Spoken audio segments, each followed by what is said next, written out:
Yep, skilletworks.com.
Hello and welcome to the 2021 Dickinson County Fair.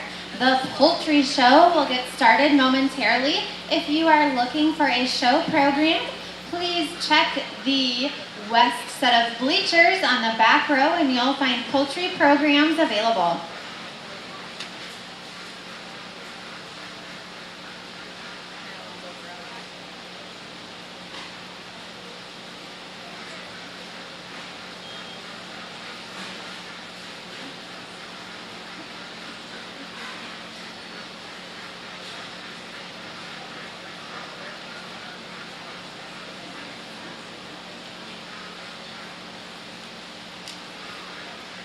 Okay, and we are going to start with our educational posters, and they are out on the table. We have 2 of them. And our judge today is Mr. Tim Larson, and he is from the Medford, Minnesota area. We welcome him. He has been a VOAG leader advisor for 39 plus years. He is with the Medford chapter up there. We're excited to have him be a part of our show today. If you had an educational poster, we need you to come up so that the judge can interview you.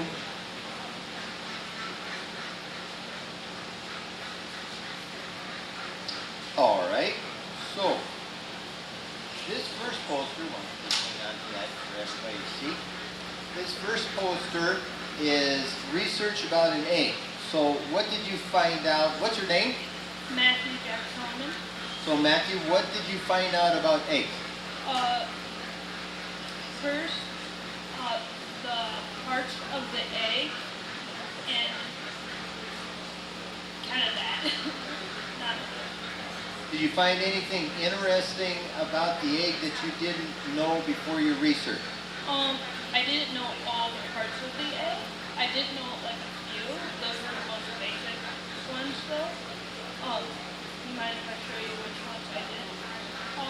I did not know there was an air pocket in it, or there was a, I can't remember what that was called now. The that one was pretty hard to pronounce. So you also learn that it's just not a bunch of fluid rolling around in there, that they all kind of connect. Yes. So what did you think was maybe the most important component of an egg? I'd have to say the yolk, because that is the most precious part and it's the main center of the egg. Okay, good. Why don't you hold yours up? And what's your name? Miles Kerman. Okay, Miles, what did you research about? Chicken eyes. Chicken eyes. It says eyes. Eyes. You got more than two?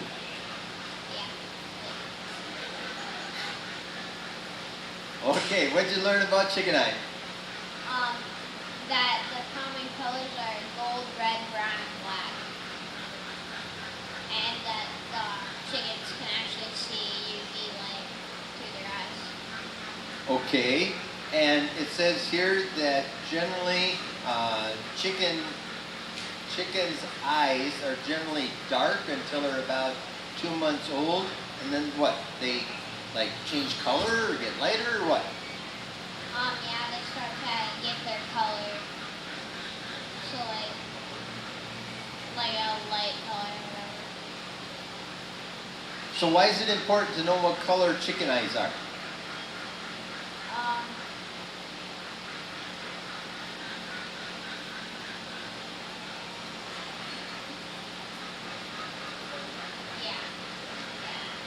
So being a fun fact, it doesn't matter what color they are. It's just nice to know that there is differences in the colors and that they do have some different components for those, right? Right. Okay, just to verify.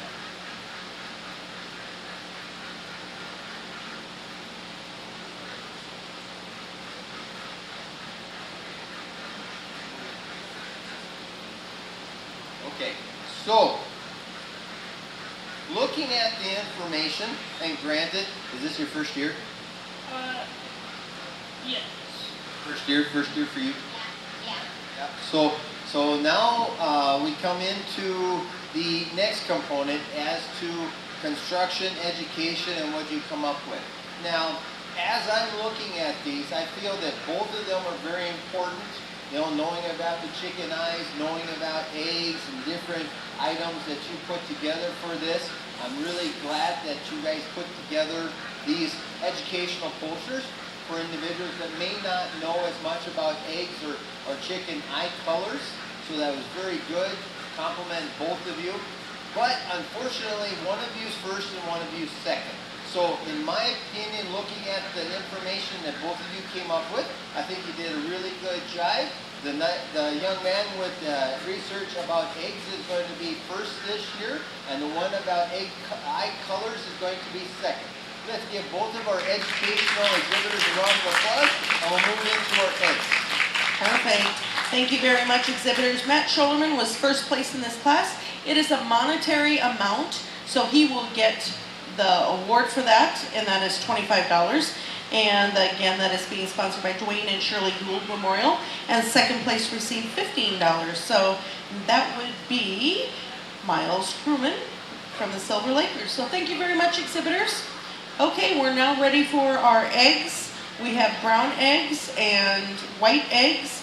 And again, this is going to be a non-ribbon class. This is sponsored by the Dennis Purchase Memorial. This is $25 for first place, $15 for second, and $10 for third. Even though there's classifications, we have our white eggs and brown eggs, which are including light and dark. There's also pastels, which would be your blues, greens, pink, beige, and creams, and your bantam eggs. Tim had the opportunity, and he kind of looked and gauged through these, and we've got our little egg scale there. So he didn't know whose eggs are what. We've just got them numbered, and we've got the kiddos all there, so not for sure what's going to happen, but let's find out. So, first off, one thing that as you, the audience, may view is that you see all kinds of different shades of eggshells, right? in my opinion right now, without knowing any history or what kind of chickens laid them, it doesn't matter what color they are yet. Next, we're going to find out what kind of chicken laid these. So for your 6 eggs, what breed of chickens did you have? I do not know. Mystery chickens. They got a lot of them here in Iowa. What have you got? I don't know. Oh, double mystery. Double mystery. French copper marins.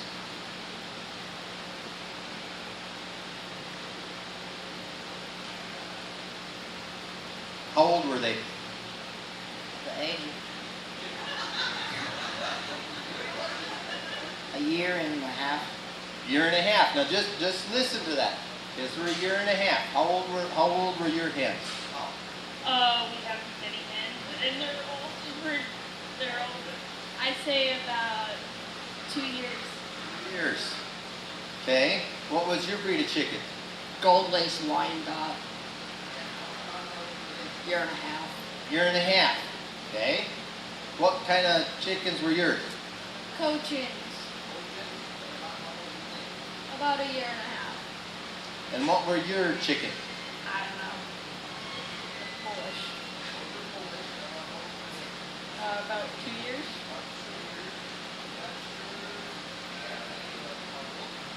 About like 3 months. Okay. The reason I bring that up is because if you can see or not see, these are the smallest eggs of all of these, and as you heard her say, the hens were about 3 months. Okay? 3 months. Wait, I think this might have been my largest set. Give or take, yours were about 2 years. Give or take. Okay, so now we're at 2 years. So you're seeing the older our hens are, granted there's a breed difference, but generally the older our hens are, the larger the eggs are going to be, which also dictates for the producer, if they're going to farmer's market or selling to a local store, they also make more money, but it takes them longer to get those hens to lay these larger eggs. Now, I went through and I preliminary evaluated all of the 6 packs, and my first question is thinking of what you feed your chickens. Don't worry about the breed. Looking at what you have in front of here, who thinks their chickens' eggs are the healthiest eggs?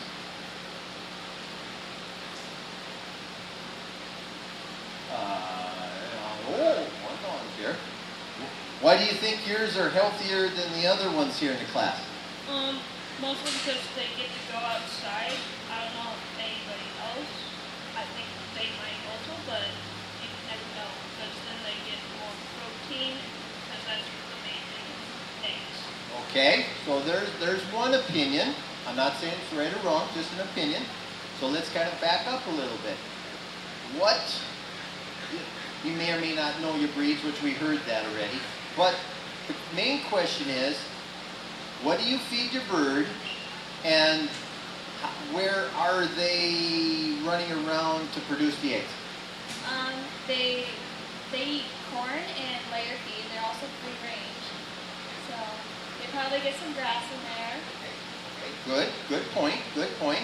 We already heard about yours. What about yours? Where are they raised and what do you feed them? We feed them layer feed and they're free range also. And where are they raised and what do you feed them? They are fed layer feed and they are free range. Okay, and same with you. What do you feed your chickens and where are they raised?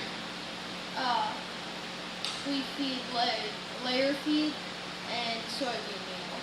Okay, good. And what about where you, now granted you got 2 different breeds of chickens here.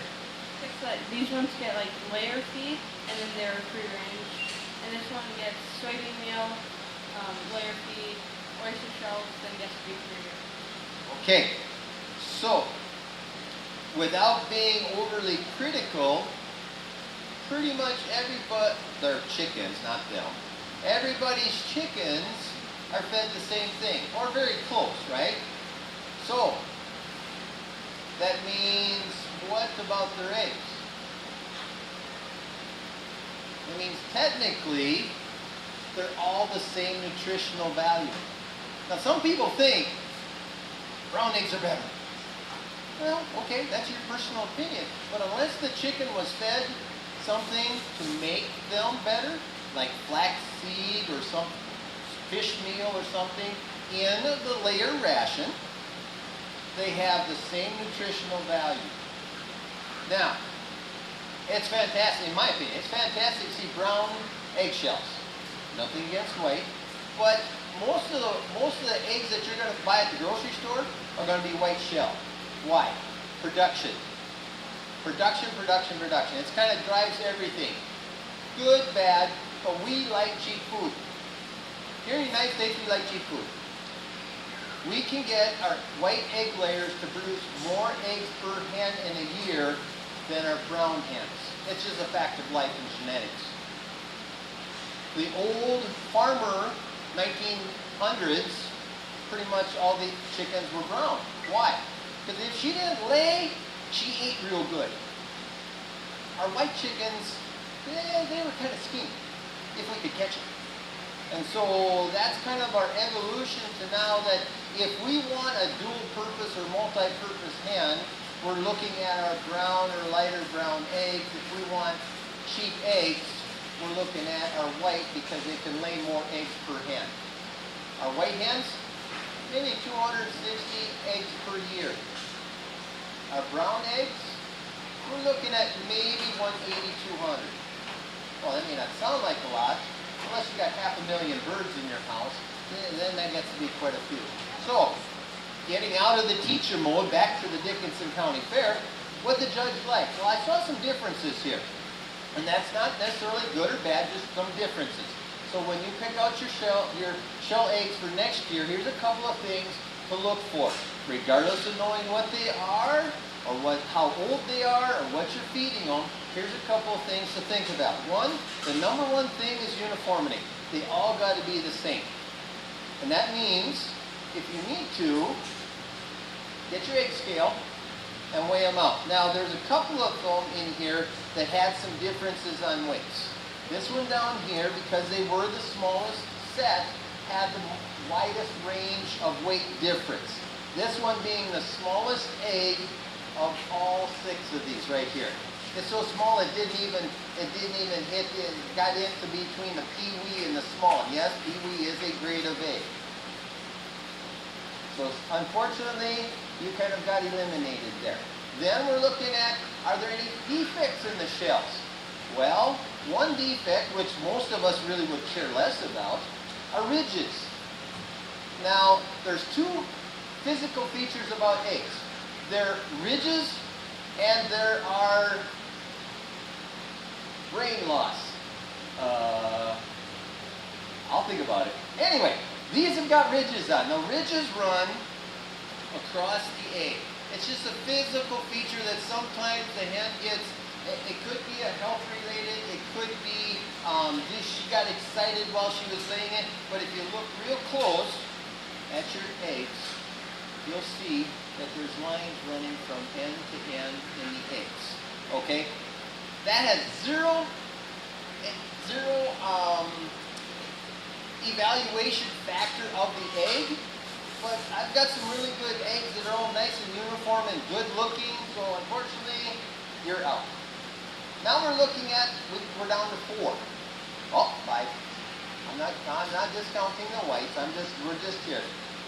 The whites are very uniform, although they're a little bit smaller grade. There are no rules that I saw that they had to be a certain size, except they needed to be uniform.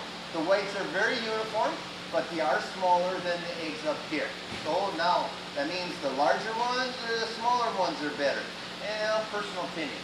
Now, if you're paying the same price, you want the bigger ones. Most of us. The problem in most of our recipes, what do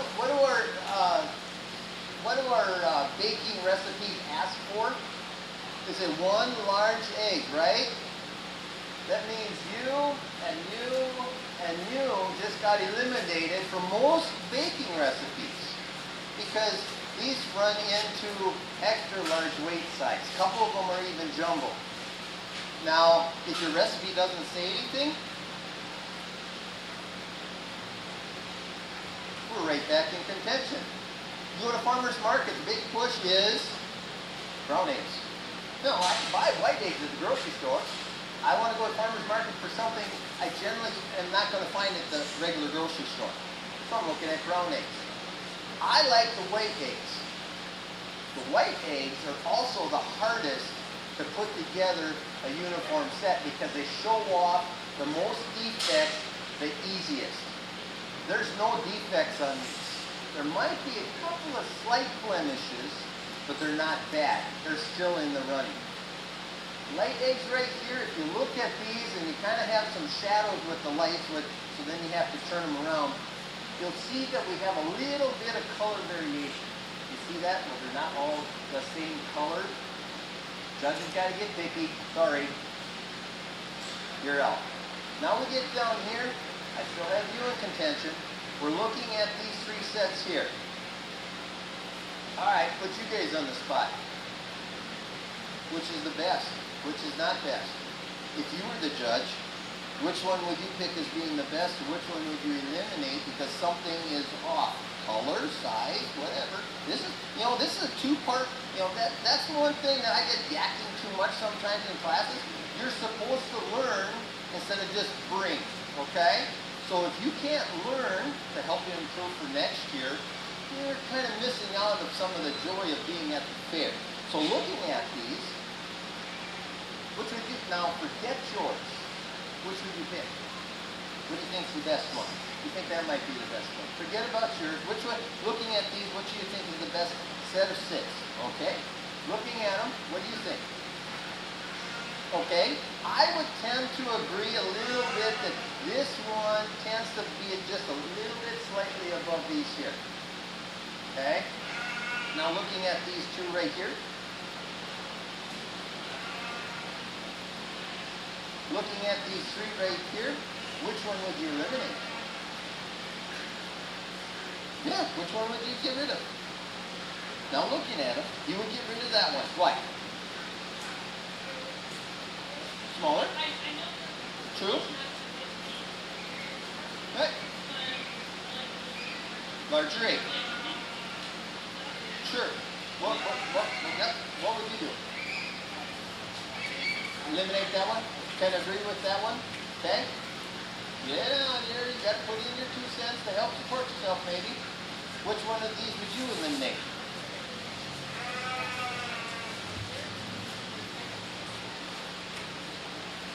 Right. I'd have to agree with her. I don't know who this one is, but this one would have to move down here into 4th spot because if you look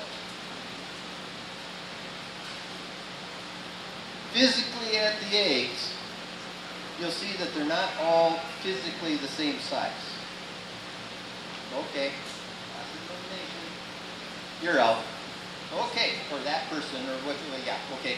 So now, we're back to here. Well, do we have a difference? No, not really. And we're looking at these here. Nice pretty eggs, except pretty doesn't taste good to me. Uniform whites, uniform browns. Which one? Which do you like?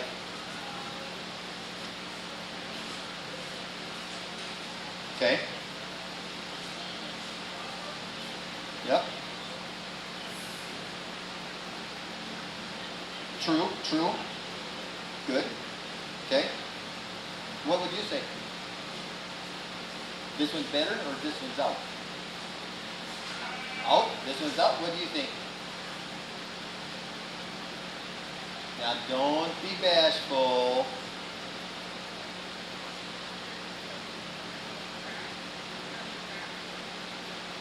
Okay? That's just part of that. That's also part of the pigmentation. Good. Bring you into the mix.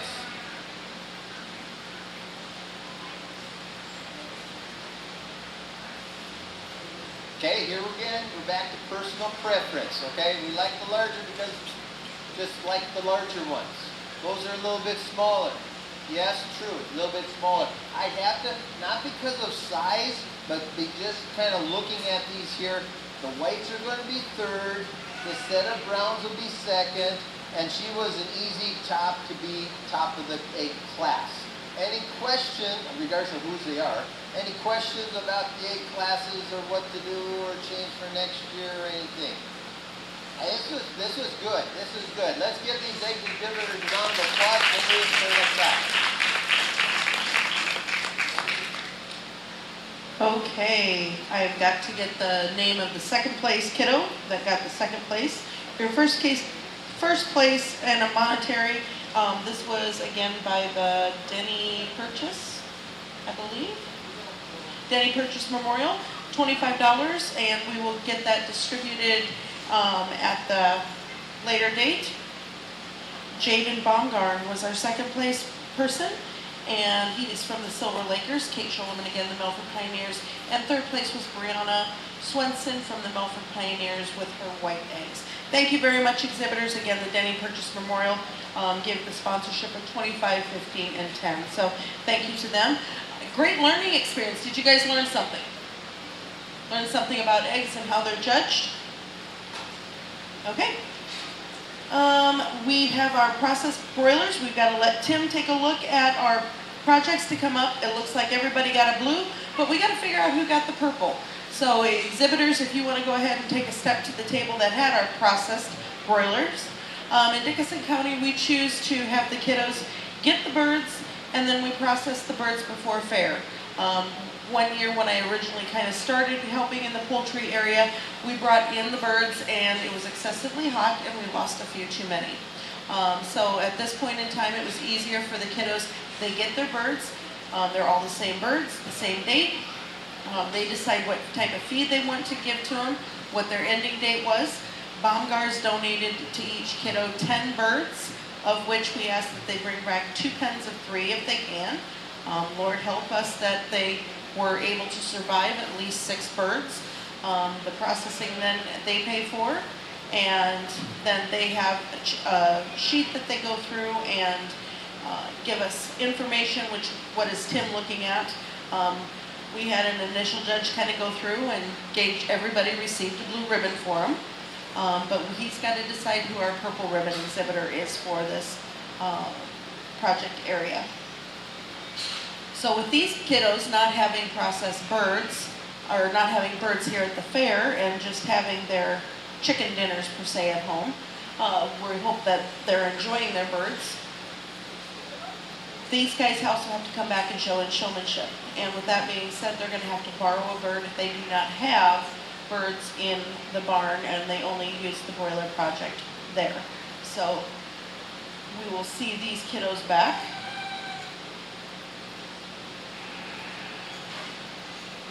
Again, a reminder, we've got the exhibit building open now from 12 to 4. We hope you take advantage of that. Go over and see our static area and exhibitions over there. We will take the poultry poster and the rabbit posters and we'll have them displayed in the expo area so they do not get damaged in our barn. Just a reminder, we've got ExploreOkoboji.com doing their live video today. We're happy to have them. Sounds like they are here for most of the week and we're excited. Also, ISU Extension and Outreach is taking photos, and Tegan is our gal today. She's setting the kids up. Anyone that receives the banners, they'll need to come back and get their picture taken at our backdrop here in the sheep and poultry rabbit area. Tim Larson from Medford, Minnesota. Why am I messing that up? He is our judge today. And he has been in the VOAG department for 39 years and still with the Medford chapter up there. He has cows, pigs, meat goats, sheep, broilers, rabbits, and he rotates corn and hay. And as he said, with judging fairs and everything, that the weather has been kind of off and making the feathers here, there, or everywhere. Again, with the poultry area, what he is going by and looking at. There's a book out there that is the judging book, and it's called The American Standard of Perfection. This is the book with all the different breeds and different areas and varieties where they are gone through. And this tells them what color legs are supposed to be, what type of comb.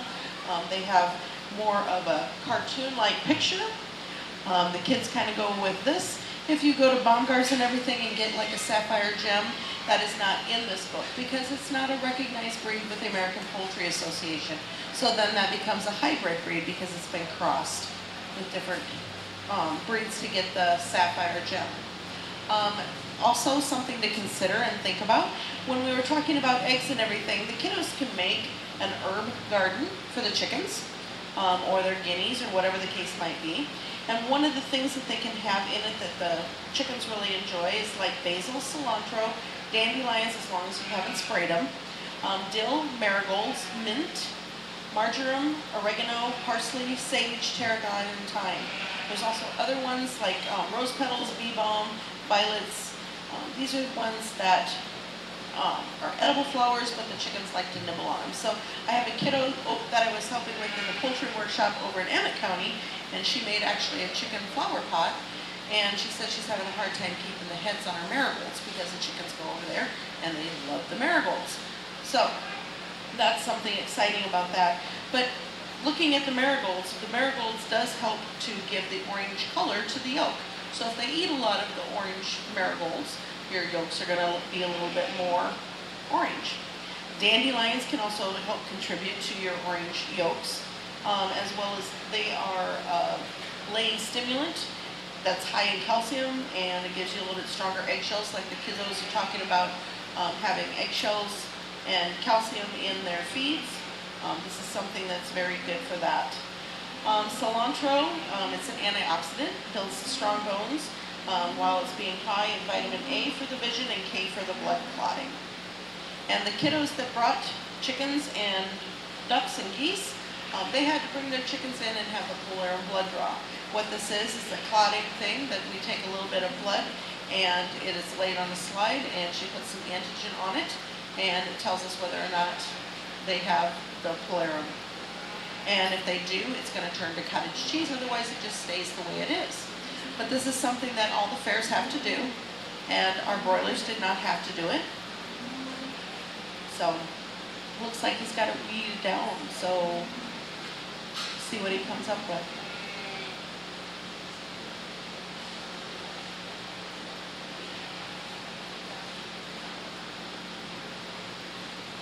Another idea for if you've got chickens that are outside, as the weather heats up and everything, and I know we've had a few of them, you can give them ice treats.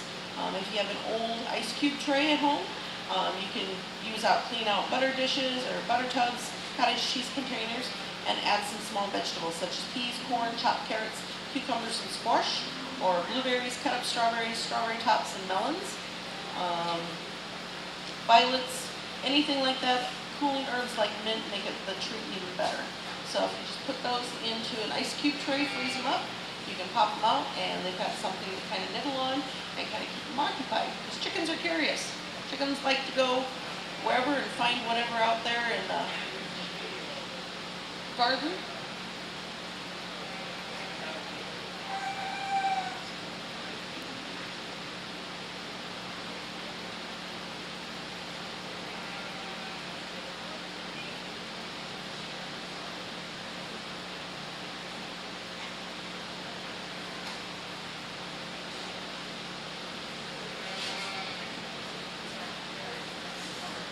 And just a reminder, if you have a dog on the fairgrounds, they need to be taken home or back at your vehicle.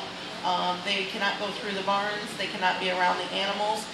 Some of the horses are flight and fright animals. I know there's no dogs allowed on their barn. Same as kind of like the bunnies, they can have heart attacks, same as the chickens. Even though you may have them on your farm, this critter, this dog or cat, whatever the case might be, because tomorrow the pet show will be here as well, they need to stay in their areas. They should not be in the barns or in the show arenas. We appreciate that.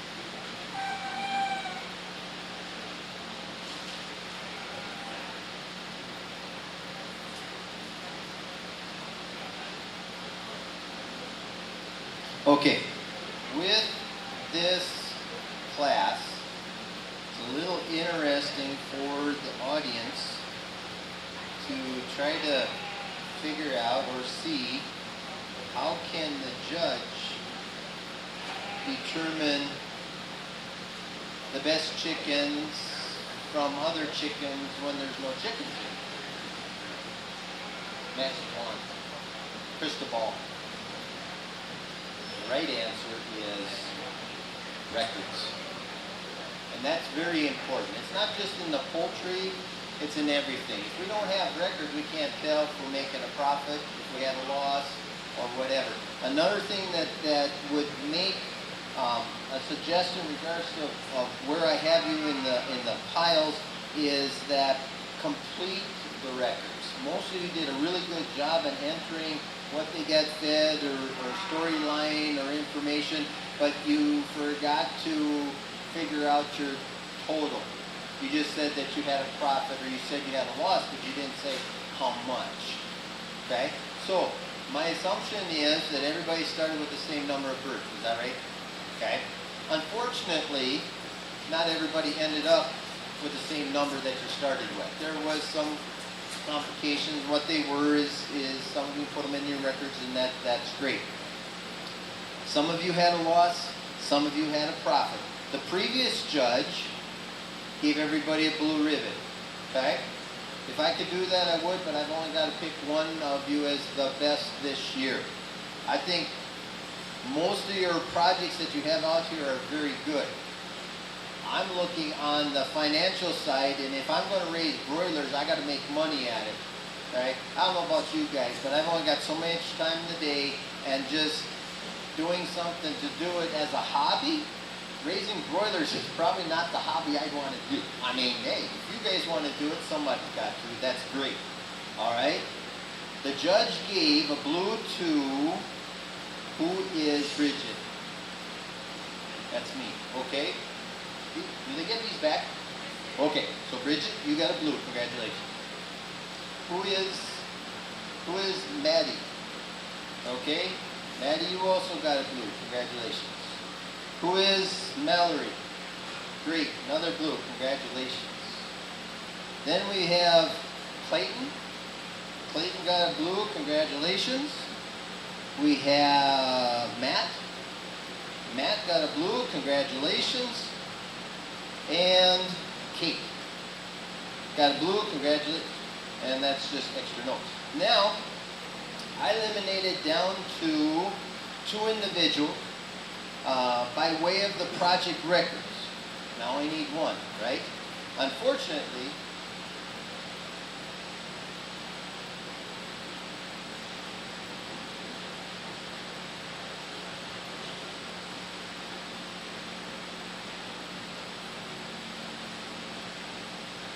okay.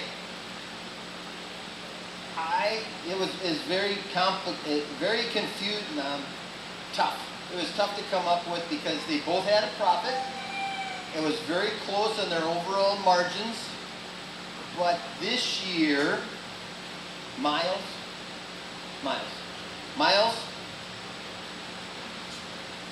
you're going to be runner-up this year with an honorable mention ribbon. And this year's champion is going to be Bethany. Bethany. All right, let's give Bethany and all the other exhibitors a round of applause. Very nice job with your broilers. Keep up the good work because broilers taste good. All right, that's said to the next class. Again, Bethany Frostestead got our purple. Our lavender went to Miles Crewman. Clayton Crewman received a blue.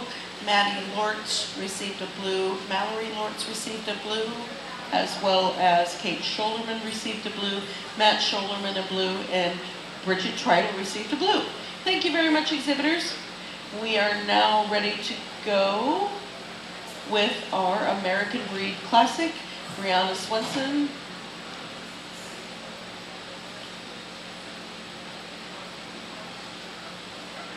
We're looking for your individual cockerel.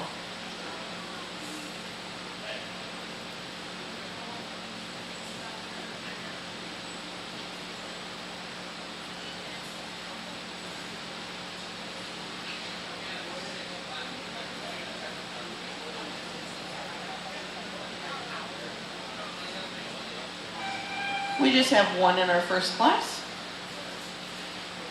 Okay, exhibitors, if you want to kind of watch Miss Amy, she'll kind of get you started as far as coming up.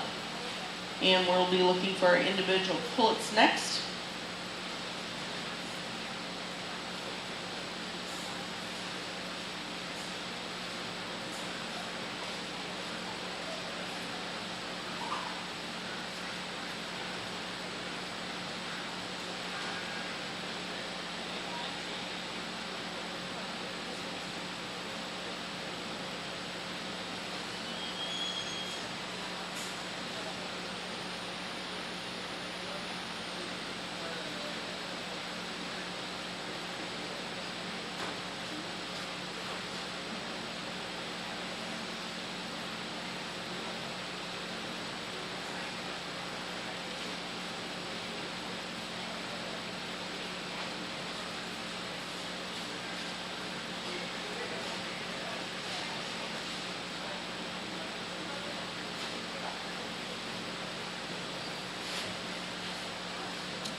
Okay, so what kind of chicken is this?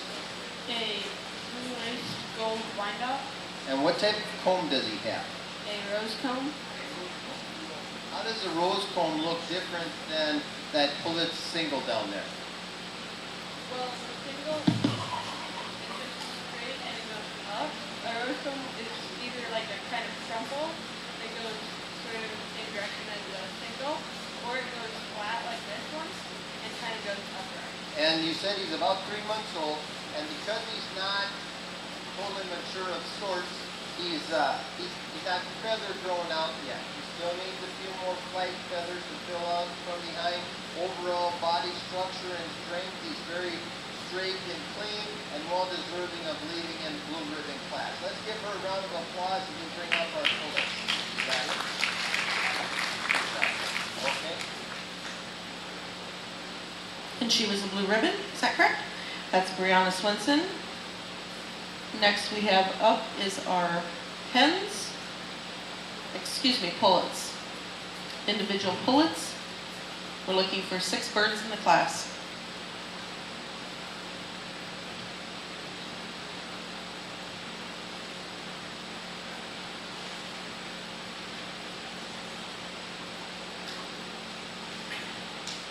Okay. What do you got? Rhode Island Red, How old? 3 months. She laying eggs yet? Just started. Rhode Island Reds will be one of those hens that is going to give us a brownish type shell. Oh yeah, she's got a good body.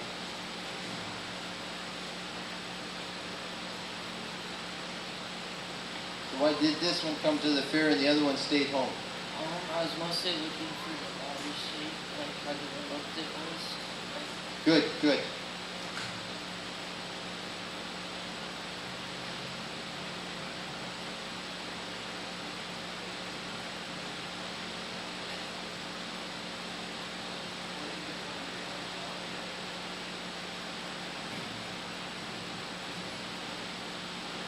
nice mature individual.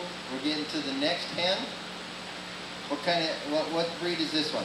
A blue-laced gold-lined duck. And what type of shell egg is she gonna lay eventually? Brown. How do you know that? Because that's what the hair breed lays. True. That's a good answer, Judge. Come on, get with the program. There's another answer for many individuals who don't know the age, breed of the birds. Her earlobes. Okay, so the coloring on her earlobes will determine what shell egg she's going to lay. So if they're white egg. I mean, we could have a black feathered bird, white earlobes, lay white eggs. So just the feathering has nothing to do with what color egg she's going to lay. All right, and how old is she? And is she same age as this one? And what's this one? She's also a blue-laced gold-lined duck. How come this one looks different than that one? I have no idea. Oh. Tricky Iowa chickens.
The two hens. Now which one do you think is bigger? The first one? Yeah, the first one. Then also more mature. She's a little bit wider spring between her pin bones. This one has a little different color pattern to her. The thing with these is you can have a shade difference in the breed, but there's certain preferences that some individuals want. If we have a backyard flock, we don't care because we want the eggs out of them. Nice job. Go ahead and get one of yours out.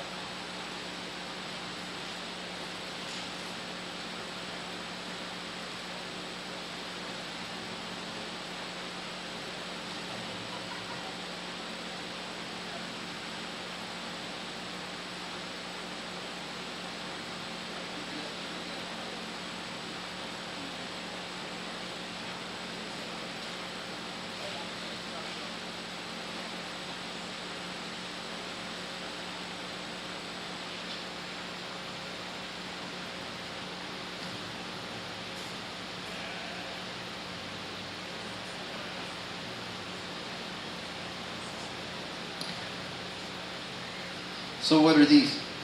Barred rocks. And how old are they? About a month. Well, 3 months. About. A month or 3 months?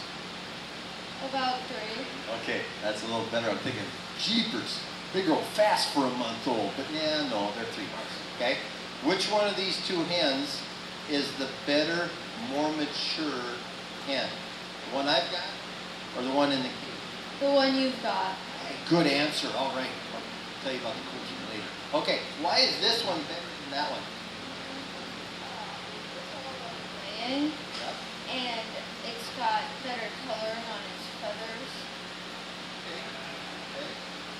The laying part is the best part. The other one is she's actually bigger in her overall body conformation than that one. Now, if we step back and look, she's going to be a really good producing hen, but she's just a little bit slow compared to the hen right here. She's not as mature in her egg development, but in her body she's going to be a bigger production hen. She's just not there yet. So she's going to be ahead of her laying eggs while we're still waiting around for this one to catch up. Not bad. She's just a little behind this one. And at the same age, we want to have that production cycle. Not bad. Go ahead and get yours out.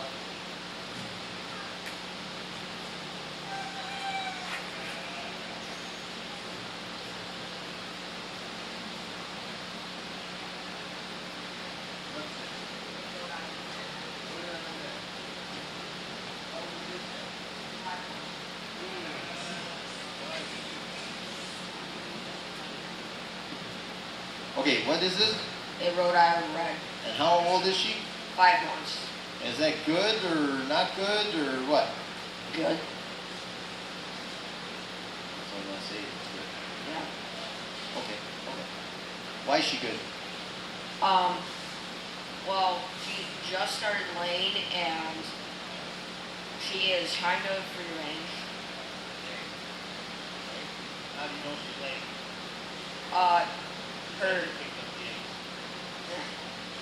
Her tone starts to grow and turns red. Okay.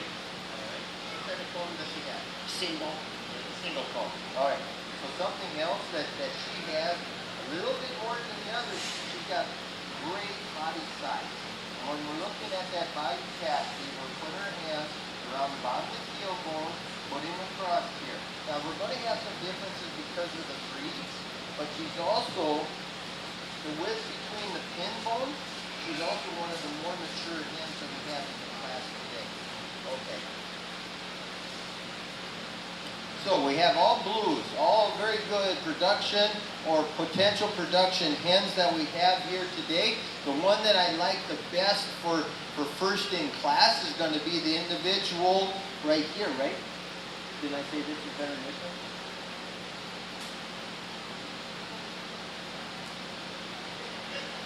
Really? Really? Yeah? What do you mean? You're supposed to keep track of this. Come on, I'm supposed to judge all these. You're supposed to keep track of this. No, actually, this is the better hen. And what I say about this one versus your other one? That it is bigger than the other one. More mature. She is probably, she's not the oldest hen as to what the exhibitors told me, but she is the most mature in her egg development. And right here is her 2 pin bones. And that's location very close to where she's going to be laying eggs. The more mature they get, the wider their pin bone spread so that they can lay eggs. Very good mature hen right here. She's going to be first in class.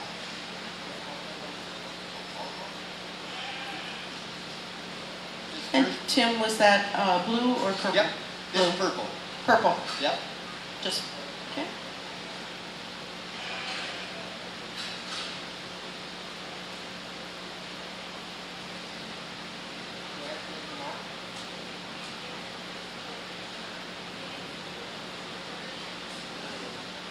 Top 3, okay. So this is second place, a blue. They're all blue, but this will be second place. And third is going to be on this end with my other red.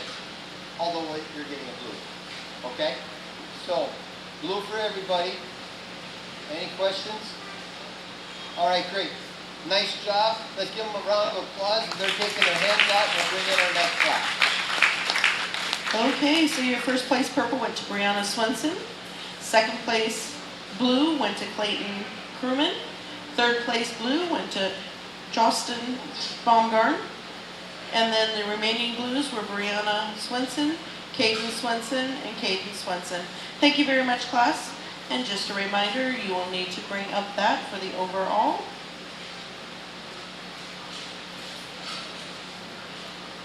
Poultry award at the end of the show. Asiatic breed class, individual cockerel, we're looking for 1 exhibitor in that class. Also, we have individual pullets, and we're looking for 3 in that class. So if we bring up our cockerel to the end, and also bring up our individual pullets, we'll be good to go.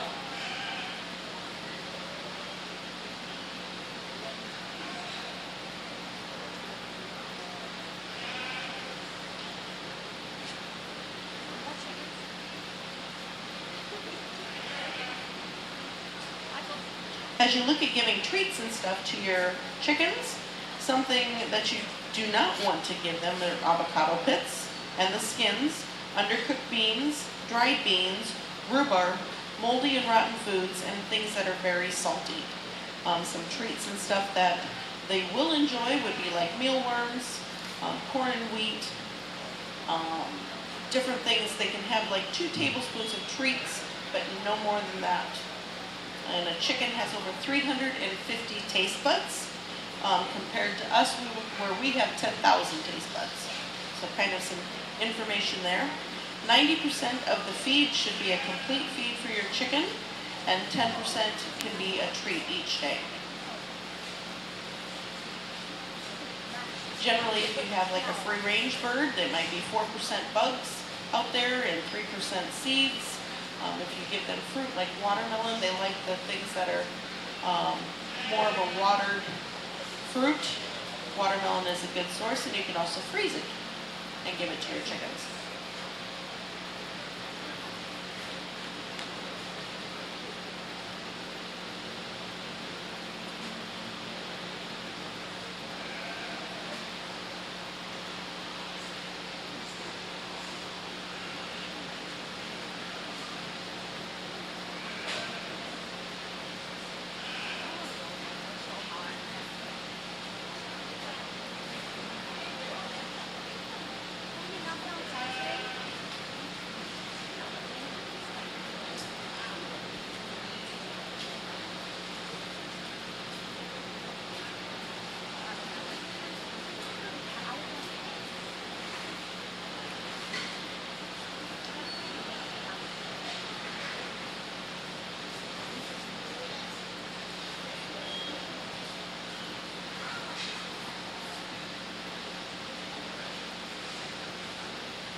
So, what do we have here? A partridge cushion cockerel. 2.5, 3 months.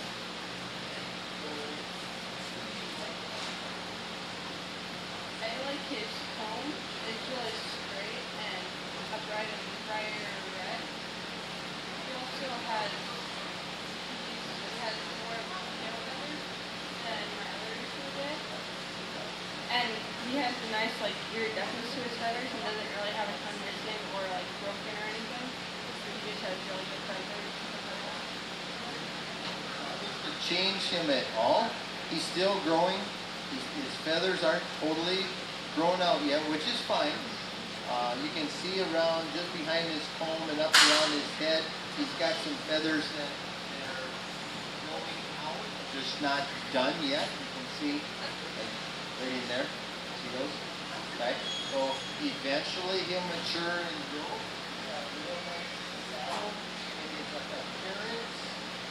Starting to come through on his tail feathers very, very well. Then you have enough, I think, and this is what? A white Brahma. She's about 1.5 to 2 years old.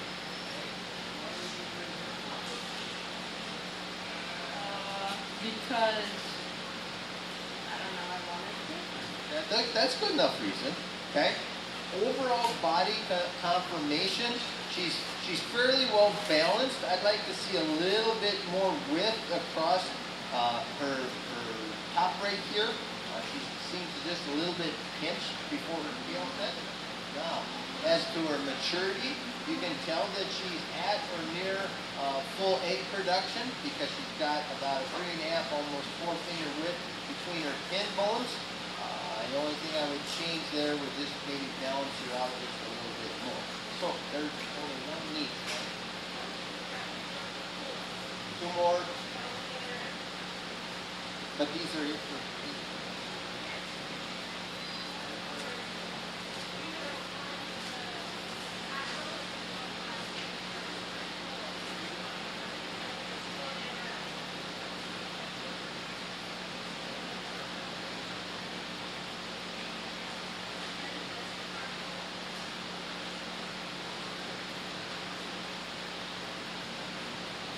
Okay, so which one's yours?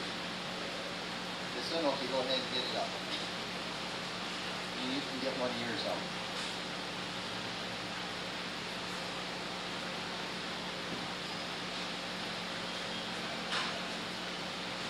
Okay, so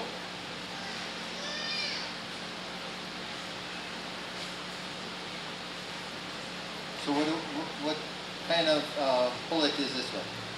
She's a partridge cochin. Partridge cochin, that's how old? 2.5, 3 months. About the same as your cockerel over here? Okay. So, why did you bring this one to the fair? What were you looking for to pick this one out to come in? She stands really straight, I think. And I really liked that, so I wanted to see like how she would do in the show. What type comb does she have? Single comb? Okay. And how soon before she starts laying eggs? I don't know.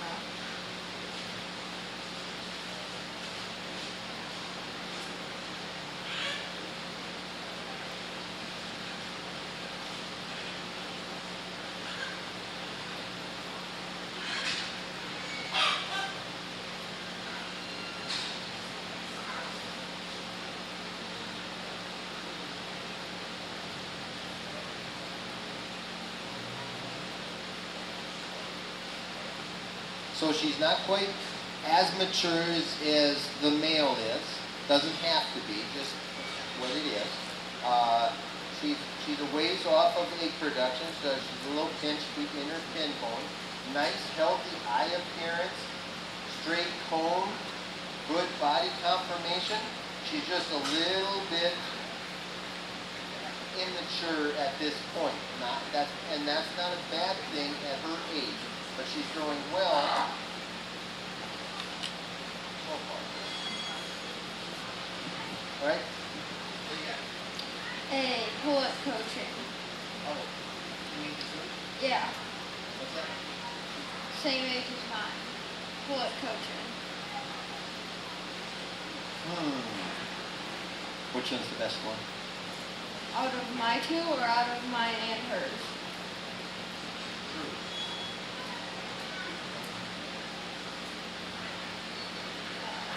Did she get first choice or did you? She did. Now we know how it goes. Okay, that's it.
Okay, the question was, which is the better of the two, this hen or that hen? And he says, This one. he says, This one. he says, true. So good, good. Okay. The reason that that hen is better than this one is we're looking at the present time. I'm evaluating these as egg potential. She's not quite as mature as the hen right there. She's good body capacity.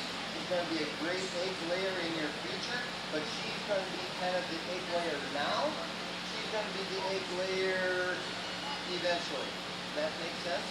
Okay, so when you're looking at that on the pullet, she's not a bad pullet. She's just not quite as mature as the pullet right here. All right.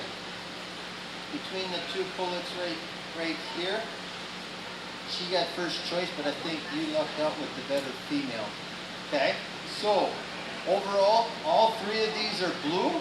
I'm not going to make them any purples in this group because they're good. They're not quite over the top yet.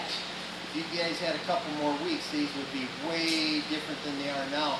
Not saying they're bad, they're just not quite at that mature level. So this would be the first, and then, well, I don't know what the number is, but anyway, this is first, this would be second, and this would be third, but they're all blues. And then there are two blues down here.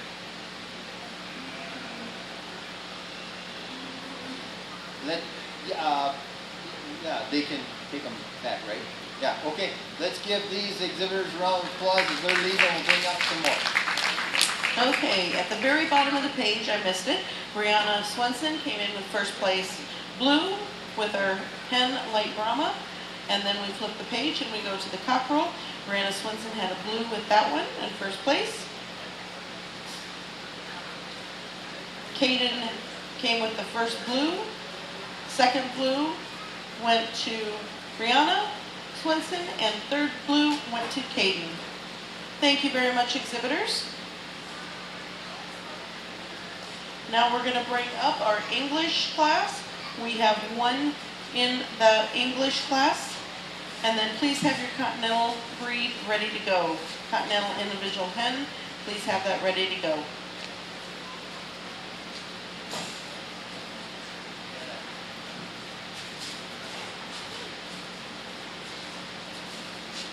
Okay, what kind of chicken is this? A Buck Orpington. Great. How old is she? 2 years old. She laying eggs? Yeah. She better be at 2 years old, right? Yeah. Yeah. Okay. What do you like about her? She has a lot of feathers. Yep. Yep. Her buff coloring is very good. She's gotten herself a little beat up. I think that might be because of age. She running around outside with other hens? Not really. Not really? You all by herself? She kind of has she doesn't like exactly but she has some ears. Okay, okay. With her age, or maybe it's the age, her wing feathers are kind of dinged up and broke a little bit. Overall body conformation for this individual, even though she's kind of losing a couple of feathers. I didn't do that. Anyway, well deserving of being a blue ribbon. The only thing is she's just kind of showing a little bit of her age, which isn't a bad thing, but at 2 years old, she's in pretty good condition. Nice job. All right, I'll trade you. What's that?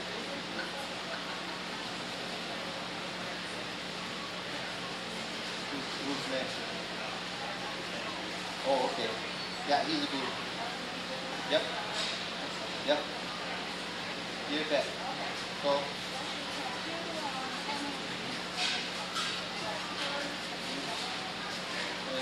Okay, sure. I'll take your.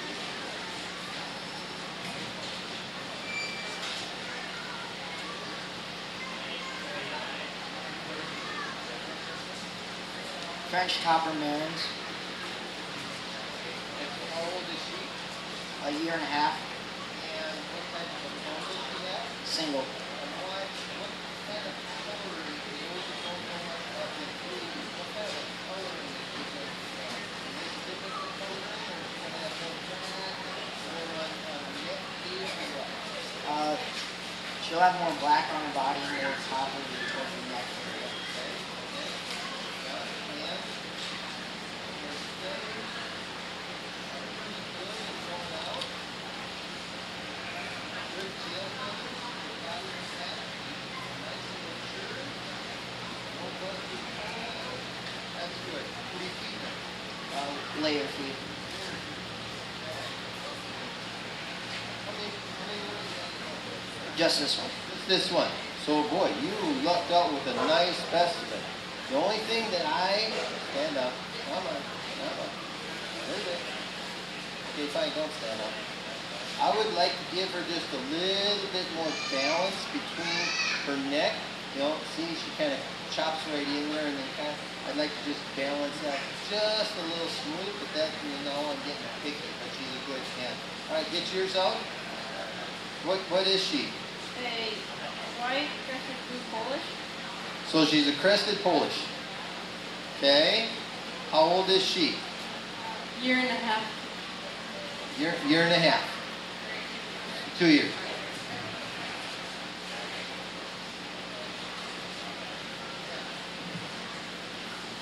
What can you tell me about the Polish versus his? And what kind of a cold does he have?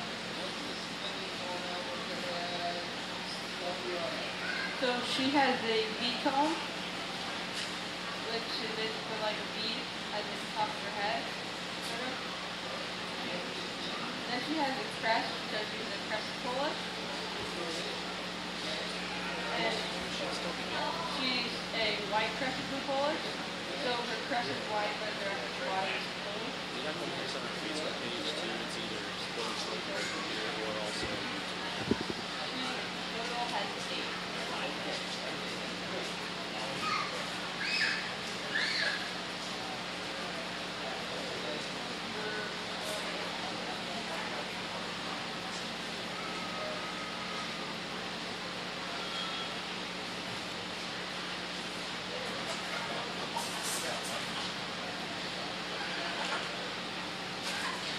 For this individual, one thing that sometimes tends to be a problem is the crest sits a little cockeyed. A little bit to the right, a little bit to the left, or it's not quite balanced, it's not quite full and mature. She is not one of those. If you look at her, her crest is very, very balanced, very full in her covering.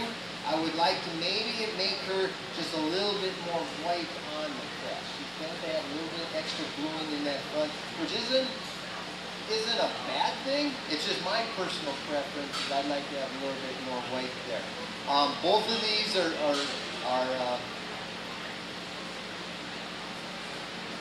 okay. So for this class, both of them get blue ribbons. I would rank the Polish first. I really admire her maturity and her overall balance that she has. I like this individual, but I just like to balance her out just a little bit at this time. So let's give both these exhibitors a round of applause. So for our Continental Breed individual hen class, first place blue goes to Brianna Swenson from the Milford Pioneers, and second place blue goes to Javen Baumgarn from the Silver Lakers. Thank you very much, exhibitors. Just a reminder, our first place in each class will be coming back up for the overall. Continental Breed individual pullets. We are looking for 3 in this class, 3 exhibitors in this class.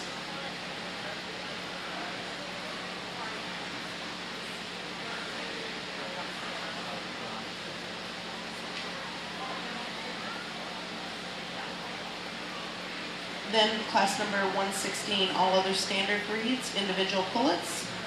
Please be ready. And he's ready.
Great. All right, what do we got here? 3 salmon roll pullets. and I'm estimating that they're all the same age. Yeah. So, if they're all the same age, why don't they all look the same? Because some of them are a bit more mature than the other ones. Why is there coloring? If you look at them, what's that fluffy stuff underneath their bill? Next to their muff.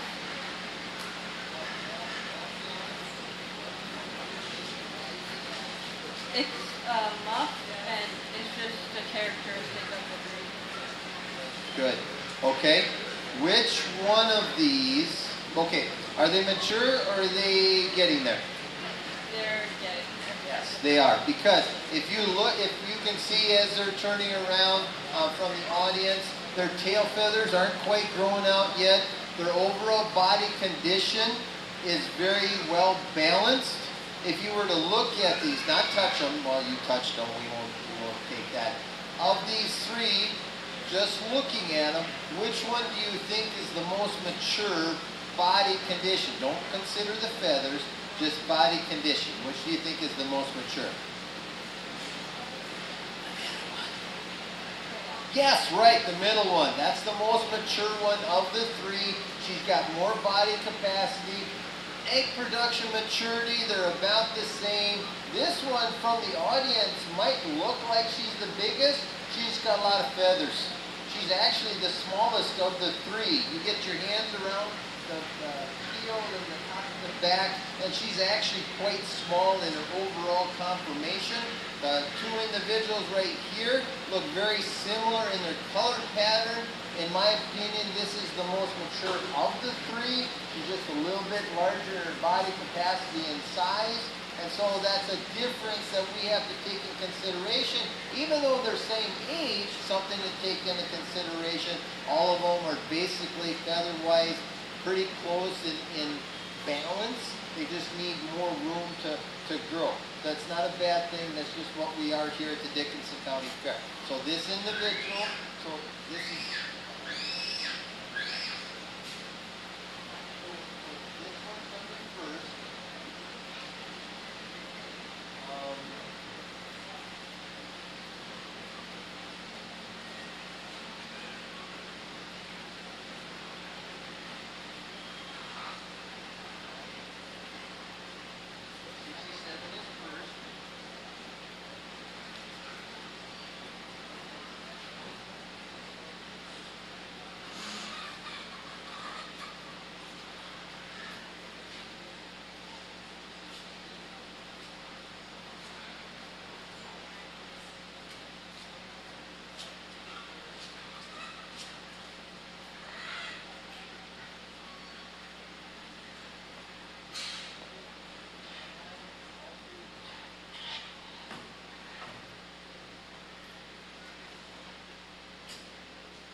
nice job. Okay. Now, Next class in is our other standard breed, individual pullets. okay. So,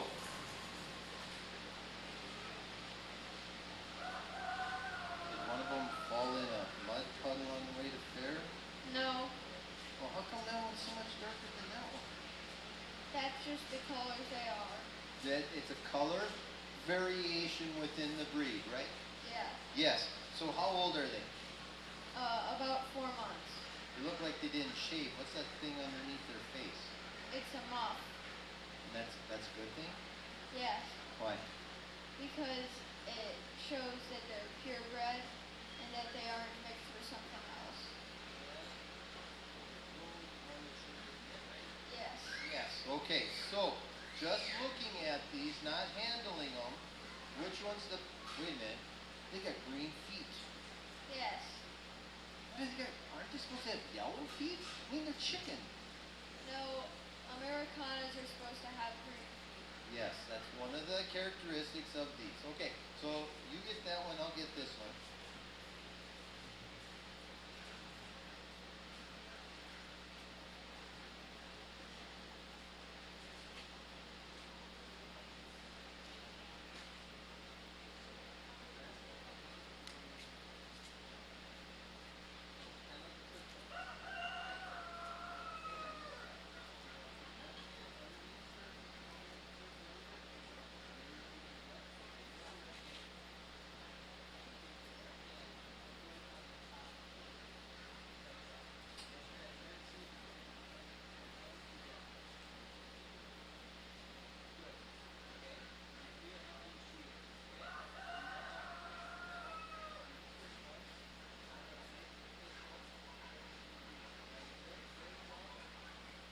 feeling around her body capacity, okay? So between that one and this one, which is bigger? That one. This one, okay. Put her in there.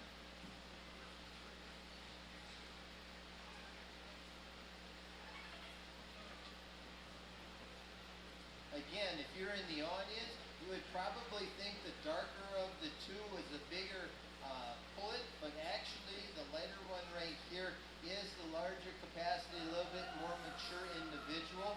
Both of them are blue ribbons. The see what this number was?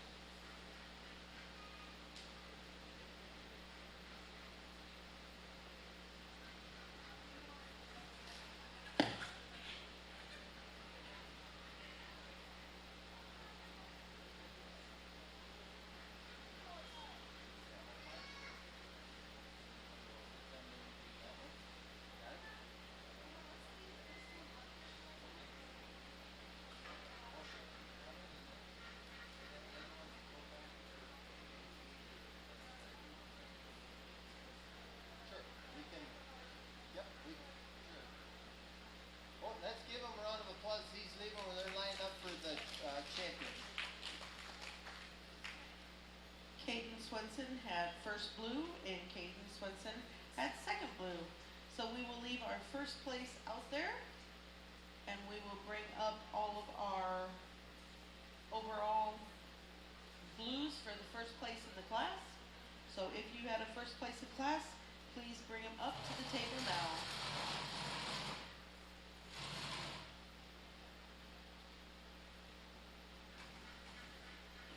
Again, we want to thank our many sponsors, Dennis Purchase Memorial, Dwayne and Shirley Gould for their part, Baumgars for their donation of our broiler project, and chickens, banners from the Baumgars, Brian Peck Memorial for the banners for the chicken area. Also some ideas for the chickens, if you're making your own scratch feed and everything. A scratch feed is something that is whole grains. It usually contains corn, oats, wheat, rye, millet, sorghum, and any other things, many other things. It provides carbohydrates, B vitamins, phosphorus, and a little bit of protein. Often these are scattered on the ground so the chickens will scratch for it. A homemade scratch mix idea. You can choose a few of these or multiple of these. You can have nuts, shelled and unsalted, peanuts, almonds, walnuts, seeds like sunflower seeds, hulled or in the shell, unsalted, sapphire seeds, sesame seeds, flax seeds, pumpkin seeds, thistle seeds. Grains, you can have dried corn, whole or cracked, tolled or steel-cut oats, wheat, barley, millet, and milo. And chickens love dried fruits like raspberry, cranberries, apricots, apples. Those things are fun for them to get in there and scratch for. Chickens are omnivores, which means they eat all kinds of food, both plant and meat. Okay, sometimes small lizards, insects, and maybe baby mice are some of the things that they might put on their diets.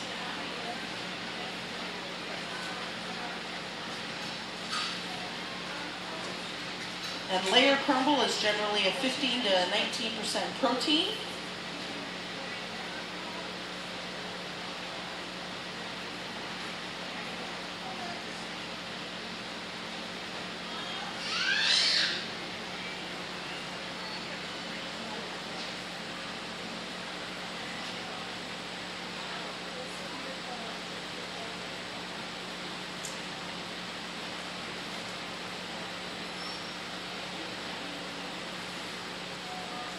And kiddos, if you do get a banner or a monetary award and there is an envelope there with a thank you card, please fill it out and send it back to the sponsor. That just lets them know that you did receive the award, and it also helps us as we look forward to getting donations and everything for the next year.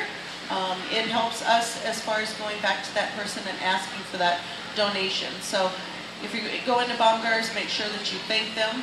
Also, exploreokoboji.com. Make sure you stick your hand out and thank them for being part of our live feed for all of our chickens and everything.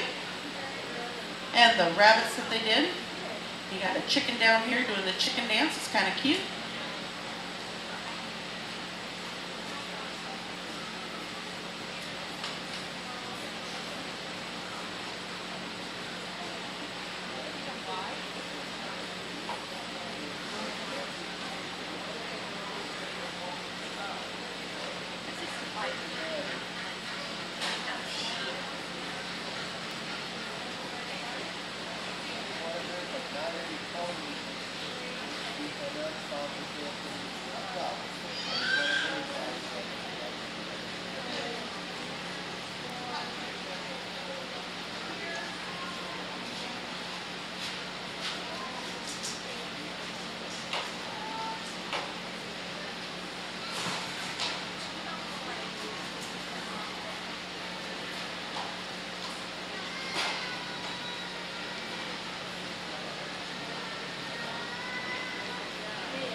like to do a shout out to our committee for the Birds and Bunnies Committee. Our chairperson today and this year has been Sherry Tunglin, so thank you. Amy Tanner, she has been our go-to person and running around. Rachel Schollerman, I just saw her going back into the sheep and rabbit poultry area. She is on our committee. Our youth people are Tyler Tunglin and Kelsey Peck and myself, Christy Peck. So we are the poultry committee and bunny committee, so if you have any suggestions, stick your hand out, let us know.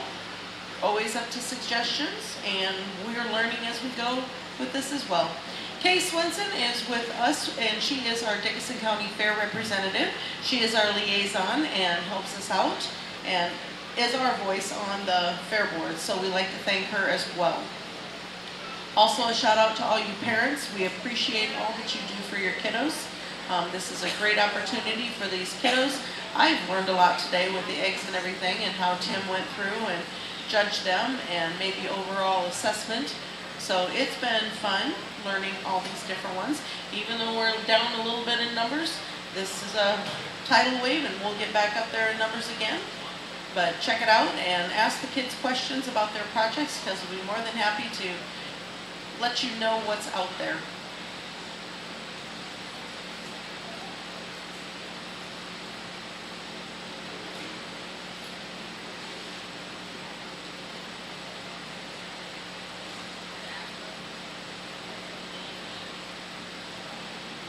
Just a reminder, the exhibit building is open now. They're open till 4 o'clock today, so check it out. Clover Kids Poultry Show will be directly after our show here with our 4-H'ers. Tomorrow at 9 o'clock, we'll have the horse show going on at the outdoor arena. Also, the dunk tank starts at 11, goes to 4 o'clock tomorrow with the Silver Lakers. Exhibit building's gonna open at noon tomorrow. The antique tractor ride is going to be, and that's sponsored by the Bloom and Groom 4-H Club, 2 to 5. They'll be coming in and registering about 1 o'clock. 4 o'clock is the Clover Kids Pet Show with the pet show for the 4-H'ers to follow. Then you've got the Fairboard Steak Dinner and Concert up at the Expo Center, and that starts at 5 o'clock tomorrow. And your Queen Coronation.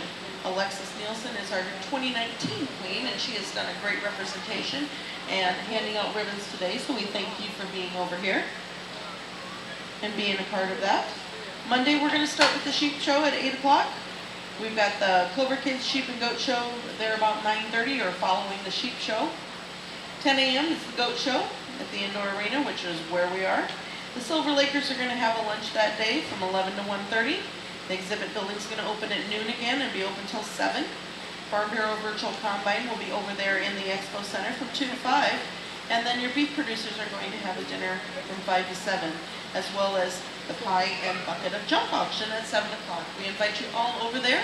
The pie auction and bucket of junk is going to help sponsor the Youth Council as well as sponsoring our clubs, because some of the money comes back to the clubs and that's how they use for their community service or projects that they may have. So we encourage you all to come over, bring your ice cream and buy a pie. Tuesday we're going to have the Beef Buddy Show. Clover Kids Beef Show is going to be there as well. And then we'll start with the overall beef show at 8:30. 11 to 1 is our Okoboji FFA, and they will be having a lunch that day. 12 to 7 is going to be our exhibit building over there.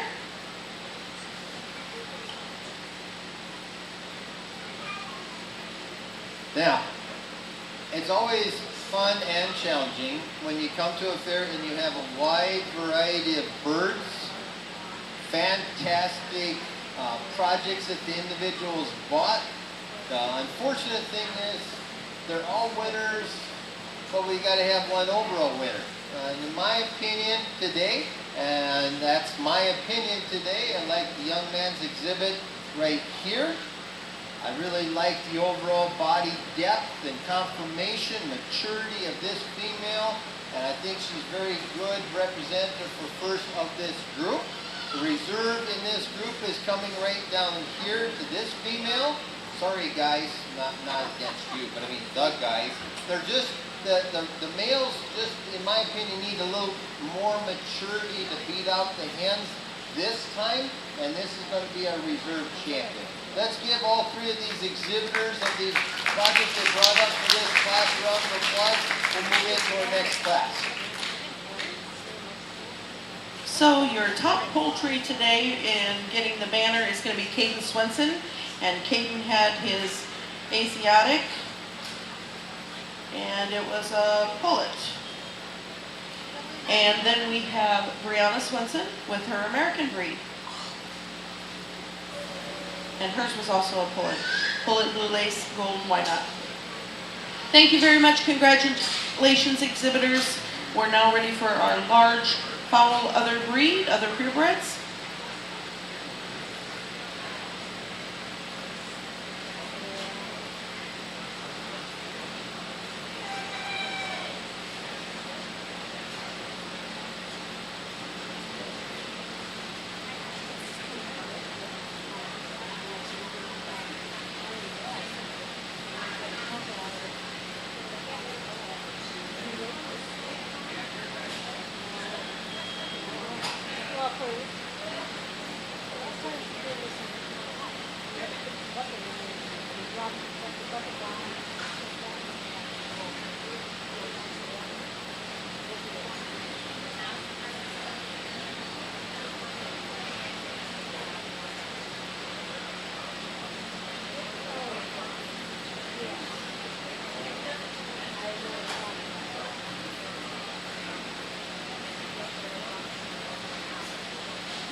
Okay, take your hands off.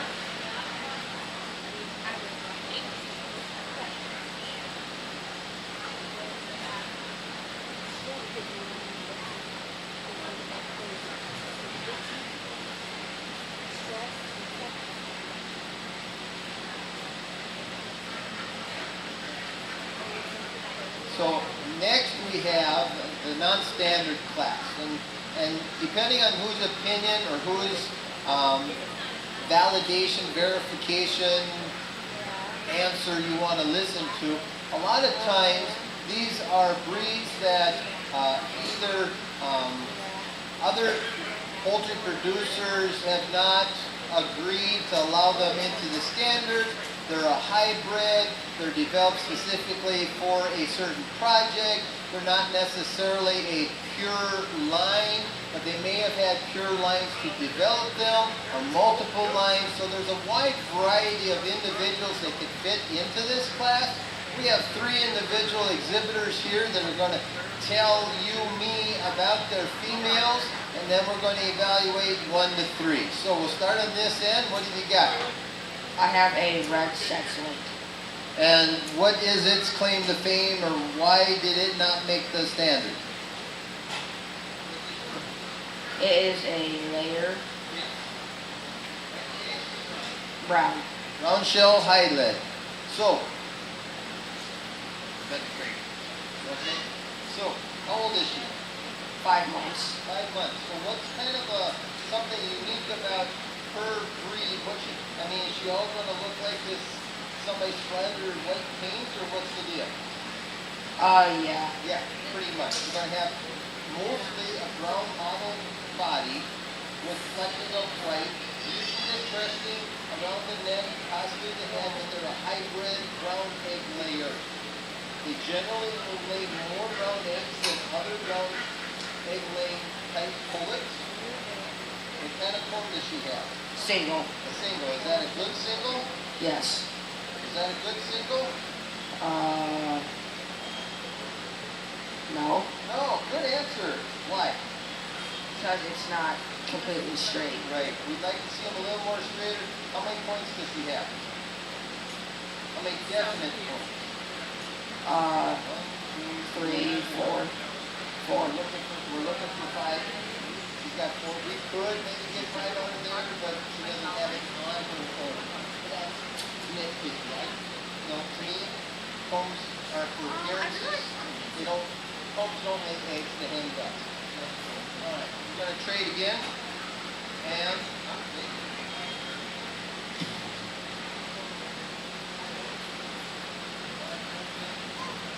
now what do we got? We have a sapphire gem. Sapphire gem. Okay. Why didn't she make the standard? Because she's not purebred. Okay. What is her claim? Why do we even want her? She is a egg layer. Egg there. What color egg? Brown. There'll be another brown. She's not even brown, but she's going to lay brown egg. Okay? Very true.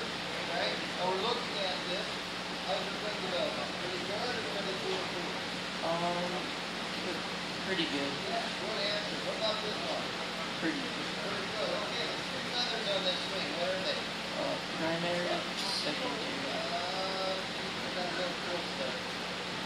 Primary, secondary.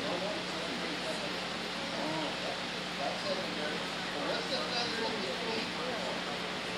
Feather that splits the primary and the secondary. What's that called? Ooh. Might be a showmanship question. We'll find out. Okay, so good maturity, good body conformation. She is a little bit larger than this one here. And then again, we're talking 2 different breeds. It's like we're talking apples to oranges. Yes, our hens are going to lay us eggs, but they're not quite the same. All right, great. And what you got? Oh, no. You don't get away that easy. Okay, what A you got? starlight green egger. Really? Good. I don't see no stars on this one. How do you get that out of here? You don't know? What do you mean you don't know? It's your head. Come on. What color egg she gonna lay? Green. Where'd you get green out of this? Big earlobes.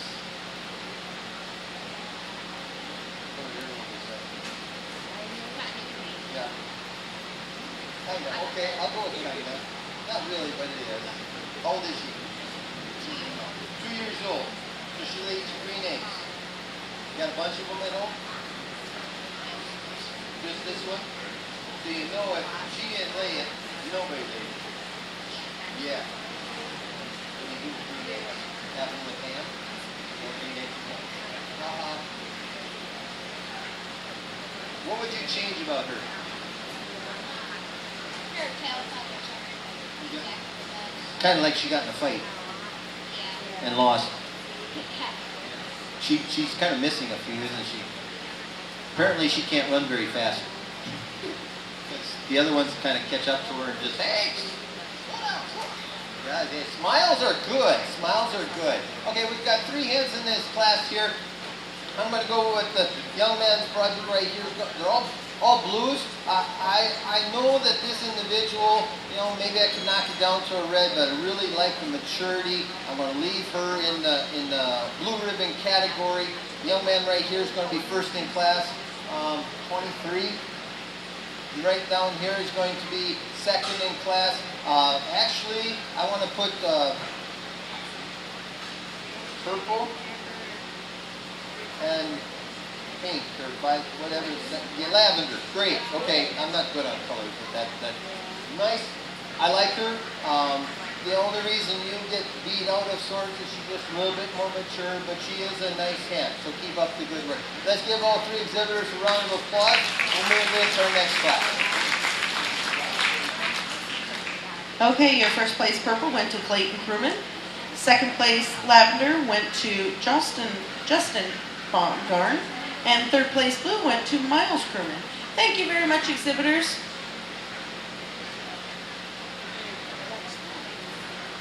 We are now ready for our duck class. Go ahead and bring up our ducks. We are looking for our drakes.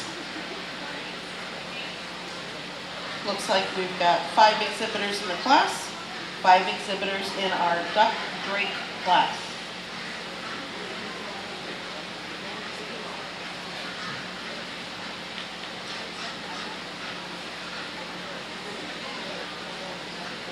And they're just going to have you bring up the carriers.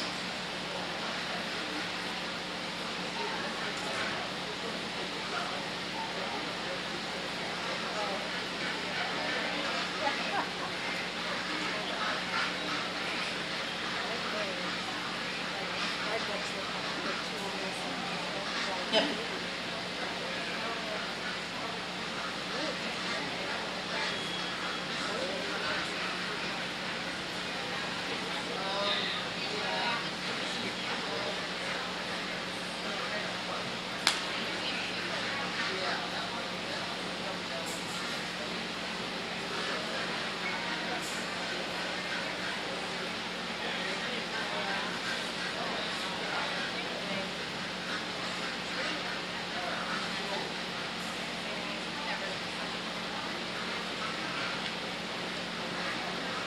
Do you want them brought up to the table?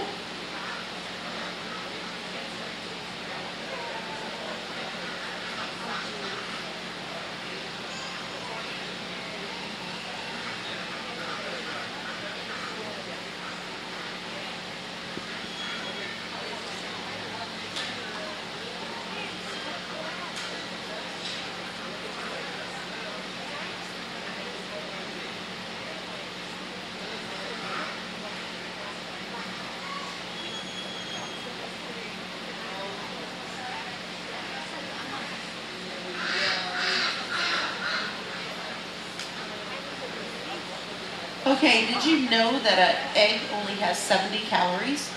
So it's one of the best things out there to be eating.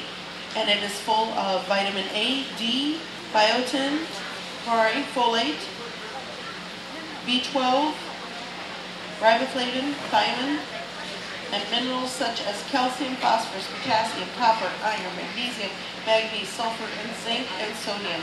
So an egg is a very well-balanced protein that you can have.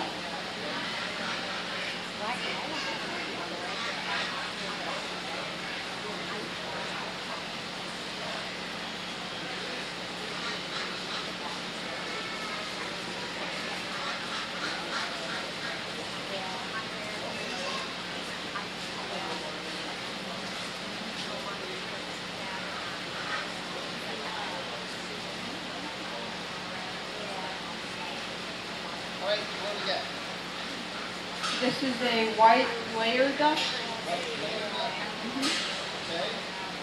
So what did the plan say? They're supposed to be really good laying ducks. Okay. How do you know this is a male? Okay. Has a different voice. Anything else?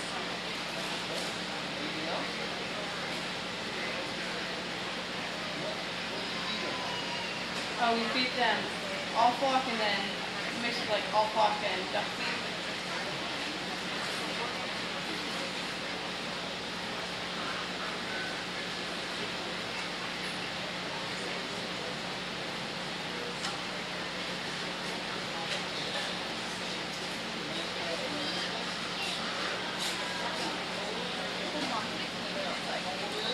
About 5 months.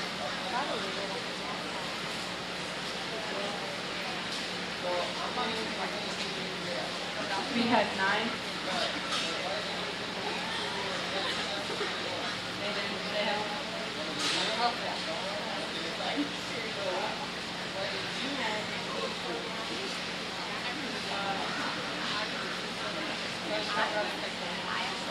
He got the big first time? Oh. He got the better deal or did you get better? Oh. Which one's better than the other?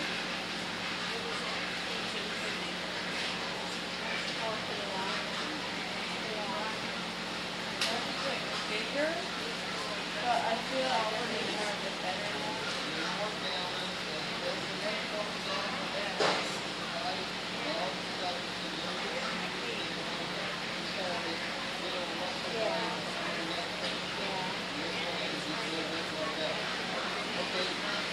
What do you got? Oh, no. 2 white layer ducks. Great.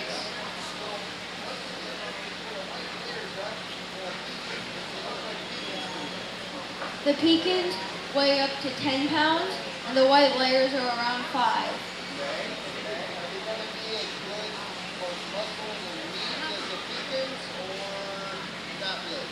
The pecans are better meat birds, but the white layers are better egg layers.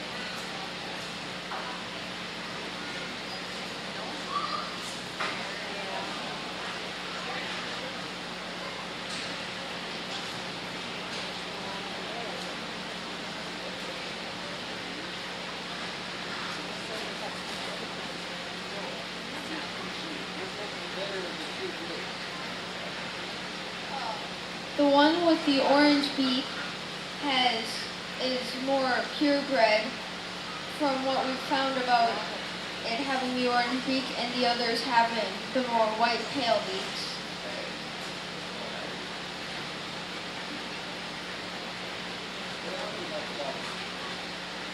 Out of my own preference, I would say that the one with the orange beak is more broad with more muscle and bigger. And that's a good thing, because unless you can get that male to lay eggs, you're going to have something magical go on. But I mean, so that means he's going to end up being meat, right? Unless you put him in a breeder pen or something like that. But we're going to be looking for balance. I think he's a little bit more balanced through as compared to the individual next to him. So you get to pick before your sister this time, huh? You think you got the better deal, or she got the better deal? Oh, okay, we'll see. All right, what we got here?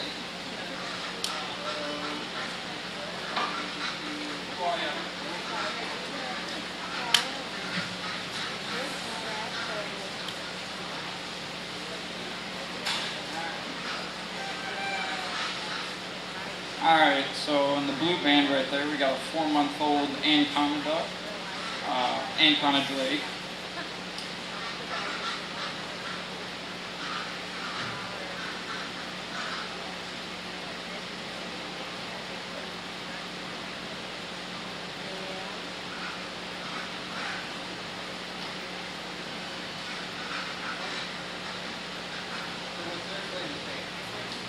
Well, they're not recognized by the American Poultry Standard of Perfection because they're a hybrid. They can be used for laying. Well, the hens would be used for laying. Other than that, just a really good duck to have around. Yes, there you go, yo. And there are some breeds, not only of ducks, but of chicken and of turkeys that are specifically bred for a small hobby farm Yep. type operation. Okay, we want to have chickens, we want to see, we want to see that maybe really just want something different looking all around our yard that they don't see something. Exactly. Yeah, fun to have.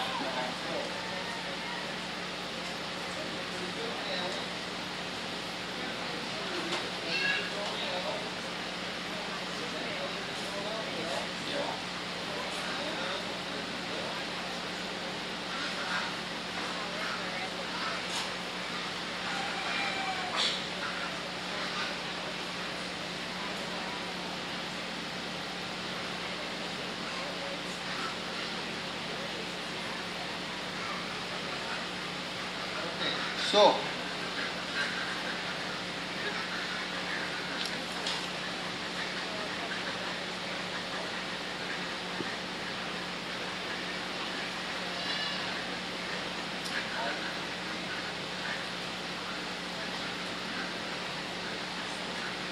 In the duck collection class that we have here are the males. I think the quality of all 5 of the males is very good. It's got the novelty coloring down here. We've got the egg production in here. One thing that we've got some pretty good balance with our whites down here. I think we've got some good balance, nice and healthy male individual down here. We're going to go first place individual male down in this set right here. We're going to go first place second place individual.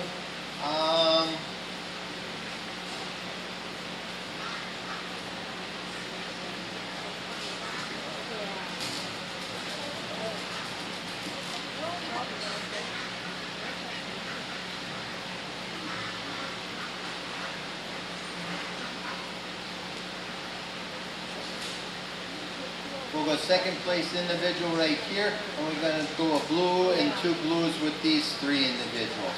Any questions? Nope, nope, okay, fine. Let's give them a round of applause and we move these ducks off and move to the next batch.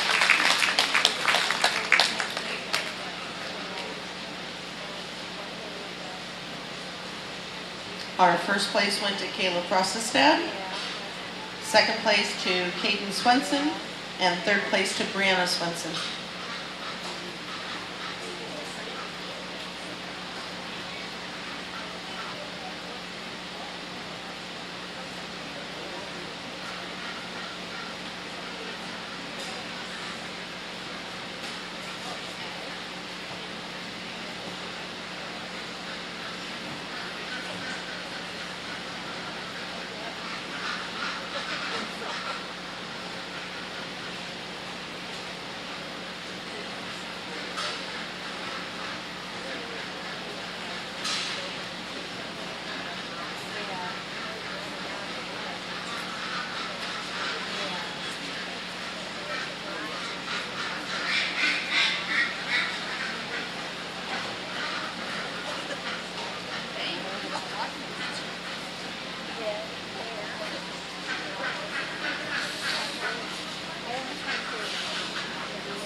Okay, what do we got?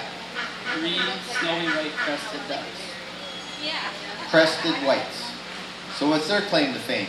They're very good meat birds. Meat birds. So we're evaluating these females on meat quality factor. Yes. So we're looking for balance. We're looking for muscling through that breast into the leg and thigh. The crest, okay, fine. Yeah, it's an appearance thing. I'm not going to eat it. It's all feathers. But it is part of the general appearance of it. Yep. And so we both agree as we're looking at them that both the outsides kind of are like a bad hair day set. Hers is like all over the place. She's kind of like partway there, like a George Washington weight or something. And this one here is just a little off balance. Not bad, just a little off. So if she does turn her head, you can see from the audience, she's kind of got her set, kind of just set off to the left a little bit, not quite balanced straight on. Excluding that, all 3 of them are fairly well balanced. They're not quite mature yet. How old are they? 4 months. About 4 months. When do you think they would be meat ready of sort? 6 to 8. Yes. So technically, they're about half, 2/3 of the way there. So they're not quite there yet. They have plenty of potential. I see nothing structurally wrong with any of the 3. Physical, yeah, but structurally, no. And again, like I said, I don't eat the tough, so it's not like a big deal to me. But we're looking at the meat qualities, and all 3 of them have that. So back it up. So you've got 2 what? 2 Ancona hens. And again, their claim to fame is just to look nice, to be the eggs, Yep. How old are they? They are 4 months as well.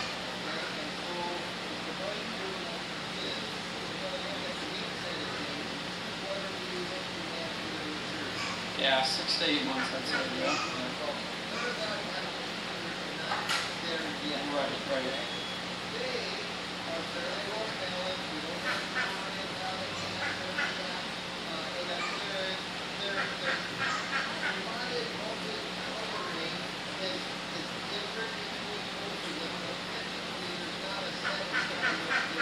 Right.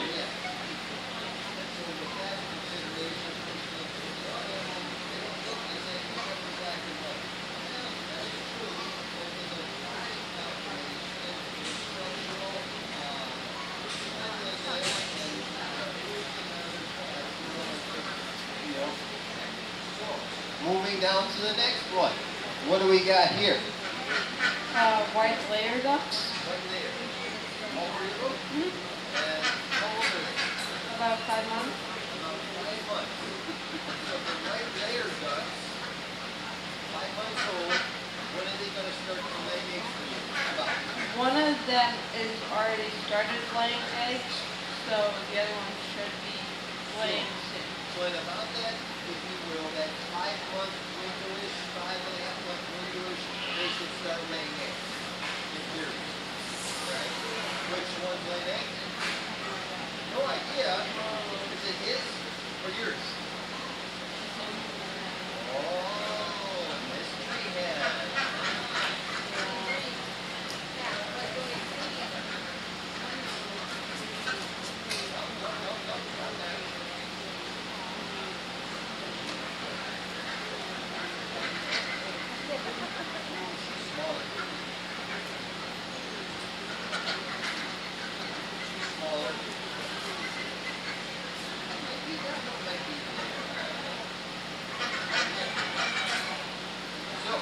What do you feed them? A mix of offal feed and duck feed. They're supposed to be white layers, right? How come they kind of look yellow? Oh, sounds like a showmanship question. Oh, you know why they look yellow? They were born yellow, and as they get older, they turn white. What do you feed them? Layer duck feed. Hear that? hint. Alright, so. Is your hen or her hen laying the eggs? I don't know. Not that one. Ooh, not that one either. I bet hers is. How do you know, Judge? How do I know? It's bigger. And its pin bones are probably wider. Yeah. And I'm just guessing. No. But honestly, it kind of goes along with your pullet hens that you had out here earlier. I believe that the maturity and size and structure, development of that one on the left side, I think if somebody's laying, she's probably the one on the bottom. Now, the other four aren't far behind her.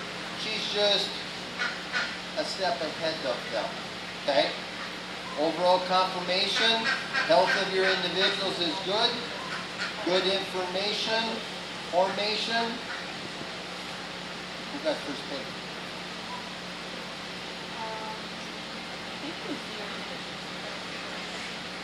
You got first place. It was sort of just pick and choose back and forth. I'll take this one. You get that one. I'll take this one. You ran out of ducks, huh? Yeah. Ah, it used to be that way in my family too. Okay, so I like the crest. I'm not being morbid or anything. Yes, I am. You take that off because you're not going to eat it anyway. You're looking at the body, right? That's the part that's important in this breed. We get down here.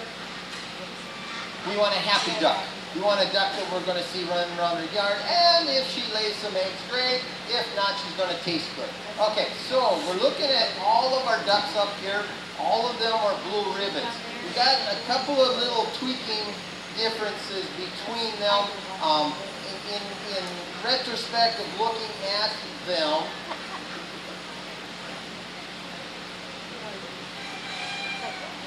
okay, so first place individual is going to be the larger judge guessed egg layer out of this group. I really like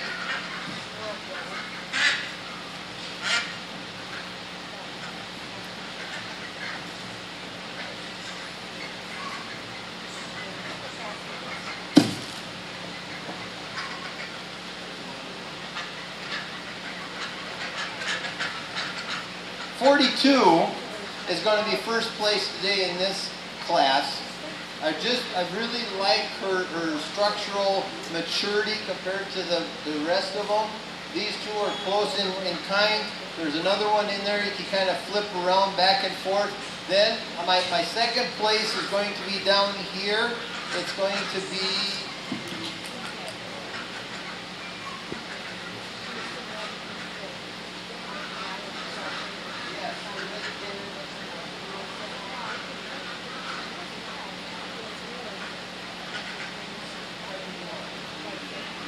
and 71 gets the, okay, that one gets the purple and this gets the lavender, and then everybody else gets the blue. Let's give these duck exhibitors a round of applause. A very nice project you brought out here today. We'll move into our next class. Okay, our first place purple went to Brianna Swenson. Second place lavender went to Chase Forbes. Blue went to Chase Forbes. Blue went to Chase Forbes. Blue went to Caleb Frostenstad. Blue also Caleb Frostenstad. Brianna Swenson. Oh, I'm sorry. Brianna got second. Excuse me.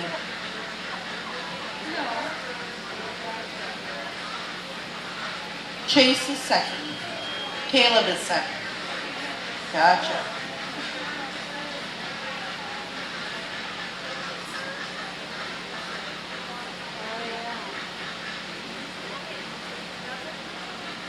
Sorry about that.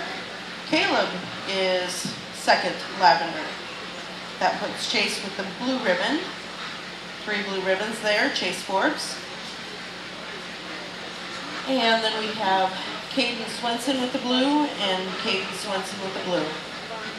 So our top waterfowl exhibitor went to Brianna Swenson, and our reserve went to Kayla Crossestead. Thank you very much, exhibitors.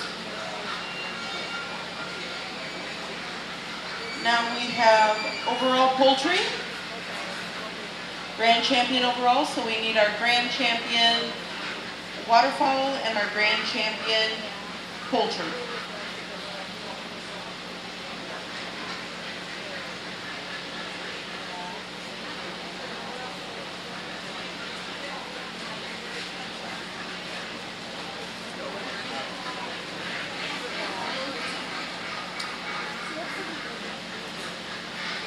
Again, we'd like to thank our judge today, Mr. Tim Larson from Medford, Minnesota. And then just a reminder, everyday activities of things that are going on at the fair. We've got barnyard golf, story walk, read across the fair, and cornhole. So you're welcome to come around and check out and find those. We're going to bring up our grands and reserves.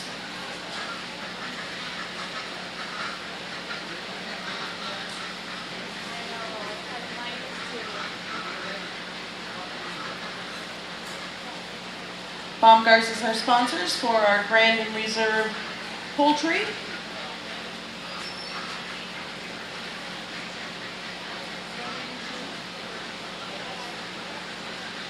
I'll leave before she comes back. Looking at it, what do you think? I don't know, it's hard to say. They're all looking pretty good to me. Yeah, they are pretty good. These Dickinson County kids really know how to raise their poultry, huh? They do. It looks like they put a lot of time in, and they should all be recognized. Yep, you bet. Okay, good idea. So, for our champion,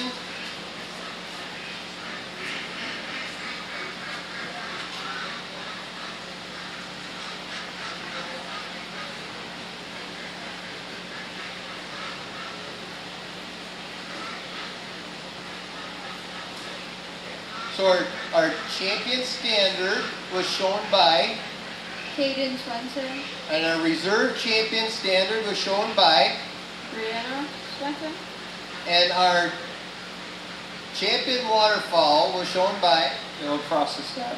and our reserve champion waterfowl was shown by. Let's give all three of these exhibitors a round of applause. And I wasn't just sitting out there just wasting time. I really compliment all of the Dickinson County exhibitors. By far, this is my best poultry show to judge this summer, and I know I have a number yet to go, but this by far is the best one that I've gotten. So this thumbs up to all of our exhibitors. The good point is, y'all did a great job. The bad part is, only one of you is going to be champion overall. Today, in my opinion, you're looking at our first and second in the standards and our first and second in the waterfowl. We have the novelty of the drake, we have the maturity of our hens, so which are you going to go with? It's kind of a Tim, toss-up. hold on just a second here. Never mind, we got to figure it out. Thank you. Sure. Okay. So it's kind of a horse apiece of sorts. You know, are we going on the production side, or are we going on kind of the fancy novelty side of things? There is a big difference. Both of them have a valuable niche in our production or our hobby sites that we have. I really like the male duck here. He's going to be champion overall that I have. He's just got that novelty, catch your eye, maturity, balance. I really like him. Our female over here is going to be our reserve champion overall. I really like the potential egg production that she's going to have. And, you know, they're all four great. But I can only have one champion, and that's what we're going to do today. Let's give all of these exhibitors a round of applause, and our poultry exhibitors.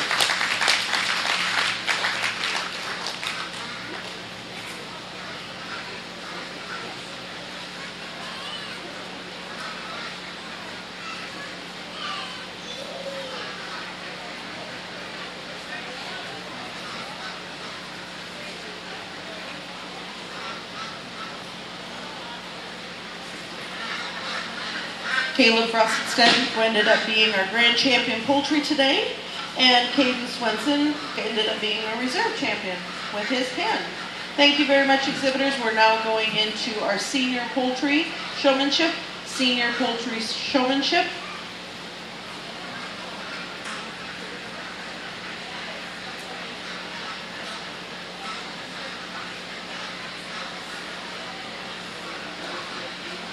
We are looking for 7 exhibitors in this class. 7 exhibitors in this class. Again, a reminder, if you're in the goat division and have never showed poultry, you might want to come over and check out what it is going to take in case you happen to be the champion showman.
So, we're going to start with the seniors because they're the most experienced, most knowledgeable, they know everything class.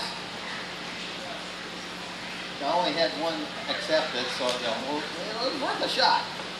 Juniors, a lot of what I'm going to do with the seniors or ask them, you should listen to. Kind of pretend this is school. I hate repeating myself most of the time. Hint, hint. So, if I'm asking them something that's probably something you should know. Alright, I'm going to tell you a few things in general. If you think that I'm picking on you, that's your problem. I don't care. You know, I'm the judge. I guess I could do that. But I'm not picking on you. Okay? I'm trying to maybe get you to think about something. You know, if I repeat the question to you 2 or 3 times, and you're still trying to give the same answer, it's maybe a hint that I want you to change your answer, right? Or turn a different way, or handle the bird or something, right? So don't get upset if you think I'm picking on you. I'm trying to get you to learn as we're going through, learning by doing, okay? So the first doing is to take your bird out of the cage.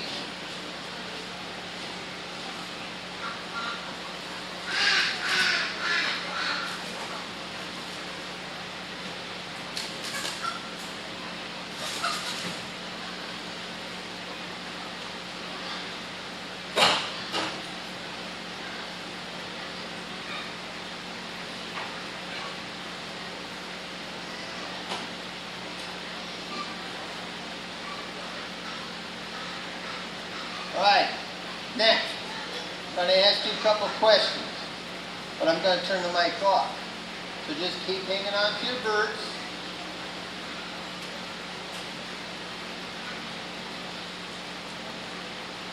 Nope, we're going to change this. We're going to do merry-go-round cages. And here's how it works. I'm going to take the first person, and they're going to come down here, and I'm going to ask them some questions. Everybody else moves down one cage and puts your bird in the cage. when it gets to be, and then when I get done asking questions, you move to the end cage. Okay? When somebody moves up, you get your bird out, you move to the next cage, you put them in, you let the bird stay in the cage. Okay? Makes sense? Alright, so to start, you're gonna come up here, so does everybody else. You're gonna put your bird in your cages. There you go. Okay, just a reminder, the Clover Kids Poultry Program, or Poultry Show, will be immediately following the Poultry Show and showmanship here. So just be patient with us a little bit, and we'll have the Clover Kid Poultry Show to follow.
Okay, juniors. Couple of things. If you were watching the seniors, you saw that they were taking the birds out of the cage and putting them back in the cages. Okay? Number one rule, let your birds see where they're going. That bird has to come out of that cage head first. It has to go into the cage head first. If you're taking it out sideways or bringing it out backwards, and that bird's not comfortable, it's going to let you know. Okay? So, that's part of the handling. Second, and some of these seniors did a fabulous job. Take your time. Judge is standing here, you know. I'm like, I got 2.5 hour drive. It's not like I'm going anywhere, you know. So just take your time. Take your time. The birds can tell if you're nervous or in a hurry or if you're just wound up. They can sense that. Okay? Take your time. Excellent senior individuals. I'm supposed to rank the top 4. So we are going, unfortunately, I got more than 4. So, sorry, but I get to go with top 4. 4th place individual is going to be the young man right here. Nice job. Paid attention. Answer the questions, except for one. Answer the questions very well. 3rd place is going to be the young man right here. Another bird. Took his time. Knowledgeable. Answered the questions very well. Now I come in with my 2nd place. He was honest. He said, I asked him what class was he in. This wasn't in the class. I had to come in for showmanship, so I just brought this bird in. Oh, really? What'd you do? And he explained everything. So I hadn't seen him a lot, but he impressed me in this particular class. He's going to be 2nd today. Young man down here with the oddball hybrid mutt duck of sorts, granted, royalty of its own, is going to be our 1st place senior show individual. Fantastic job, very poised, answer all my questions, and added information that I was waiting for him to include with what I was asking, except he also did not answer one question. The question is, I thought this duck was supposed to be white. How come it's yellow? Or there's yellow in the feathers. I got answers, and they're all justified. Answers started with, well, I used yellow soap. Maybe I didn't wash all the soap off. Honest. Okay. That's not the right answer, but they said the right answer, the closest to the right answer, I should say, is one individual says, it was probably something I fed it. Bingo. Think about it. What's the main component? Well, okay, 2 main components in most poultry rations. You raise a lot of it down here now, so it's corn and soybean meal. What color is that? It's yellow. The pigment's got to go somewhere. They're not laying eggs. There you go. Junior. Okay, good. Let's give these seniors a round of applause as they're exiting, and we're going to bring the juniors up. Okay, so your 1st place senior showman went to Caleb Frostestad. 2nd place, Tyler Tuglin. 3rd place, Javen Baumgarn. And 4th place, Chase Forbes. Good job, guys. And just a reminder, our 1st place exhibitor will be coming back for our small animal division for the poultry, or for the showmanship overall, Wednesday afternoon, 2 o'clock. Next up is our junior. They received banners. It was not a premium class. With that being said, banners were sponsored by Baumgars. Thank you very much, Baumgars, for sponsoring that class. Next up again is our juniors. Looks like we've got 9 of them. 9 kiddos in our next class, the Junior Poultry Showmanship.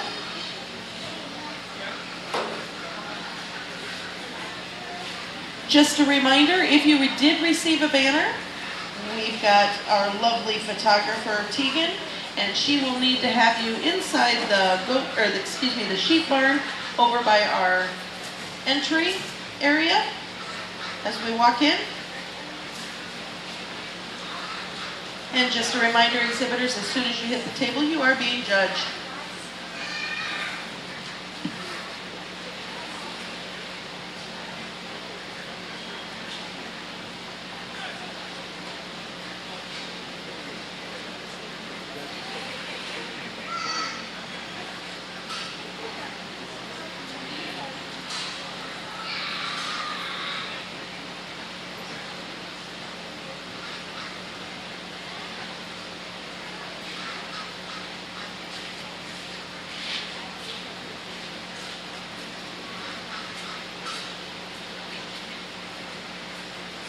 So, juniors, you saw what I was working around with the cage merry-go-round.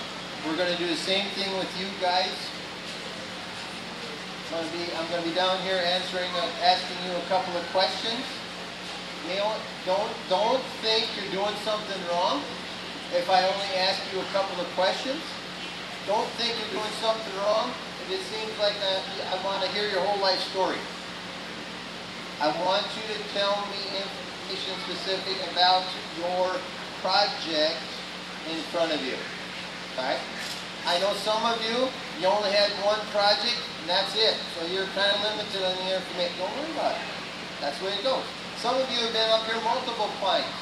You're not really sure what you're supposed to tell me. I want to know about the bird first and tell me maybe about the rest of your poultry. Alright? Any questions before we get going? Alright, so we're going to start with you. Go ahead.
putting a little bit of cayenne pepper in your water for your chickens will help them bring in some eggs in the wintertime, just so you kind of know. Oregano is a natural antibacterial and it helps combat coccidia, salmonella, and infectious bronchitis, avian flu, black-headed E. coli. It strengthens the immune systems in the chickens and aids in digestive health. So just kind of something to think about, all these items that you have by chance in your cupboards and also in your gardens. Dry them out as well and give your coops a refresher. It'll help keep mites and stuff down out of there. So if you have some dill, that's good for your respiratory and digestive health of them. It also promotes feather growth. So if you've got some extra dill that you're not using for pickles, there's something to do with it.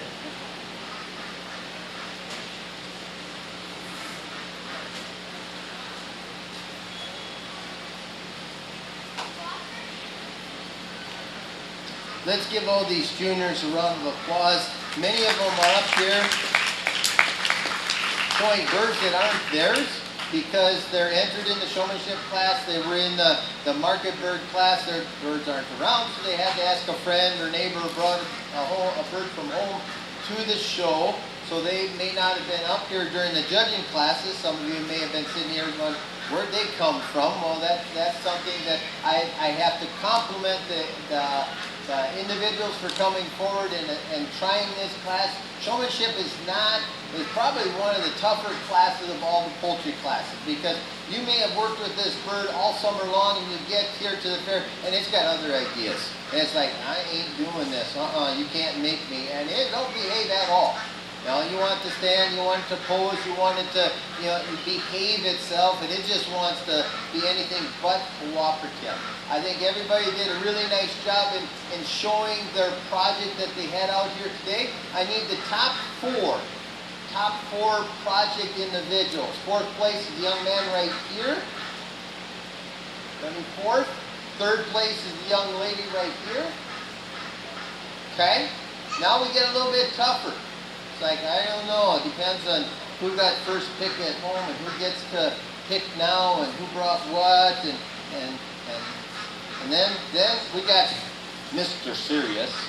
And this is the way it is. And this is the way my bird is and you feed it this and he's just like all serious. It's like, why not? He does smile, that's good. That's good.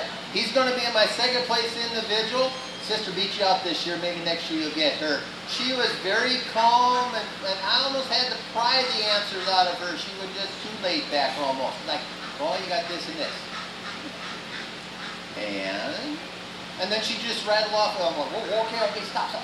No, that's okay. So it was kind of, but she did a very good job. I know I saw her up here in a number of classes, but she did a very good job with this particular individual she brought for her class. Let's give her and all the rest of the junior individuals a round of applause for this class and for the Dickinson County Poultry Show.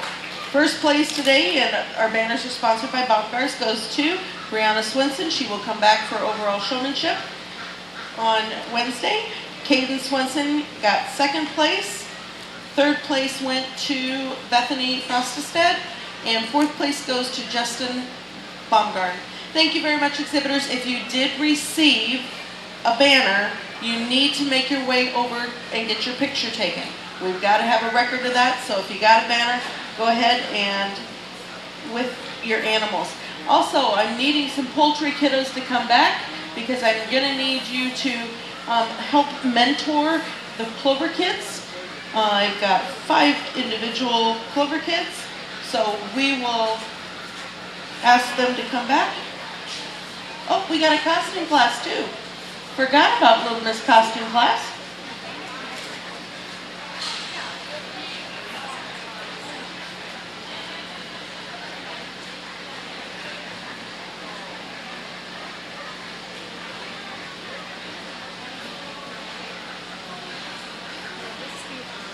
Can we go later and look at this or not?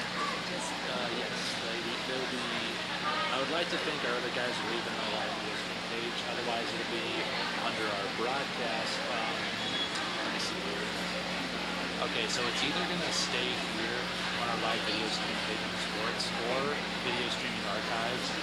otherwise, if you look up Explore the Bogey on YouTube, Our final class for our 4-Hers is going to be our it'll be costume split up, class. Part 1 for rabbits, Part 2 for poultry, and then we'll have And the shows for custom cup next was a scratch. 5 or so days. Okay, thank you. Yep.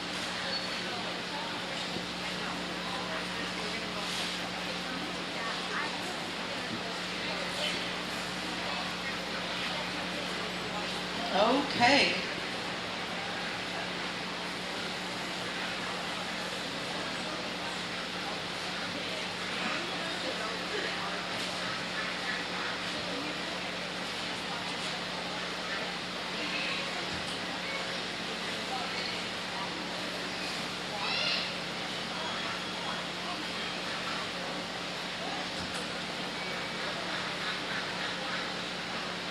Okay, Miss Brianna Swenson's up there, and she's got our costume class chicken. Well, looks like he has got his official gear on.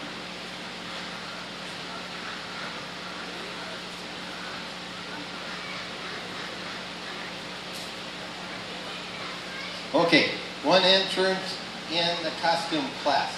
So, what do we have here? This is my Polish chicken, and she's a magician, Polish magician. and then she's able to find the Queen of Hearts. To get out of the other cards. Out of here. Okay, so she's going to find the Queen of Hearts. All right, so.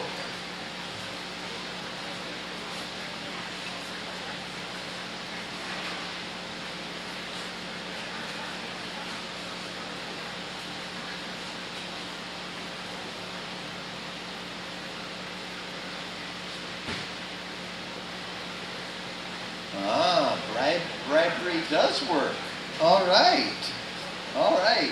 So, how long did it take you to, oh, you missed one.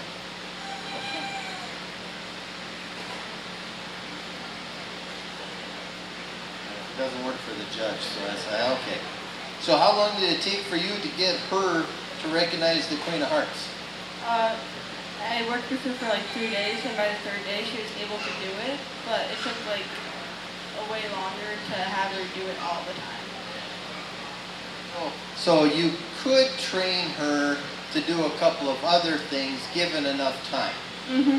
And enough bribe. Yeah. Well, you know, hey, whatever it takes, right? So do you normally just work with 4 cards, or do you have more? The whole thing. I can put out way more at you. All right. Well, I'm not going to have you prove it because I just saw her do it a couple of times with the 4 cards, and nice job. I've seen some costume designs and setups before, but this is the first magical Polish chicken exhibit I've seen. Let's give her a round of applause for her project. And we have a couple. How many? We have 5 youth coming for the Clover Kids. 5 Clover What Kids. color ribbon? What color ribbon? Purple. Purple. Wonderful. Brianna Swenson with her Polish magician chicken. Good job, Brianna. I know she spends a lot of time out in her chicken coop with all of her critters. Okay, so we are going to have our 5 Clover Kids come up.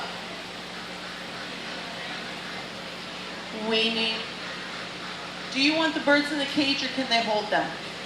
They can hold them, okay?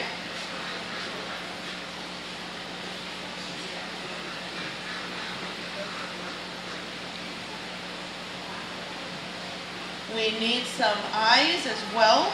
So if we have some older 4-H youth that can kind of also help out and stand behind. If you want a cage, we can put them in a cage. We're looking for 5 kiddos, and I believe 1 scratched, so we may be down to 4.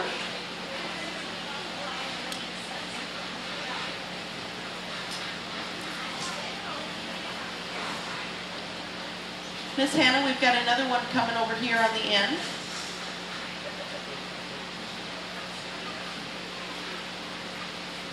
We got 3.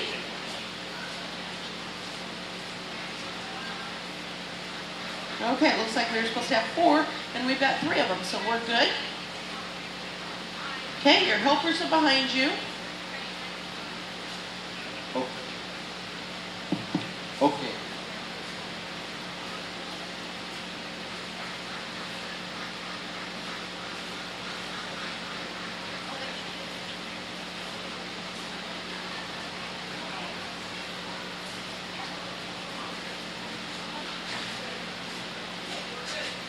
Okay, so our first exhibitor, what's your name?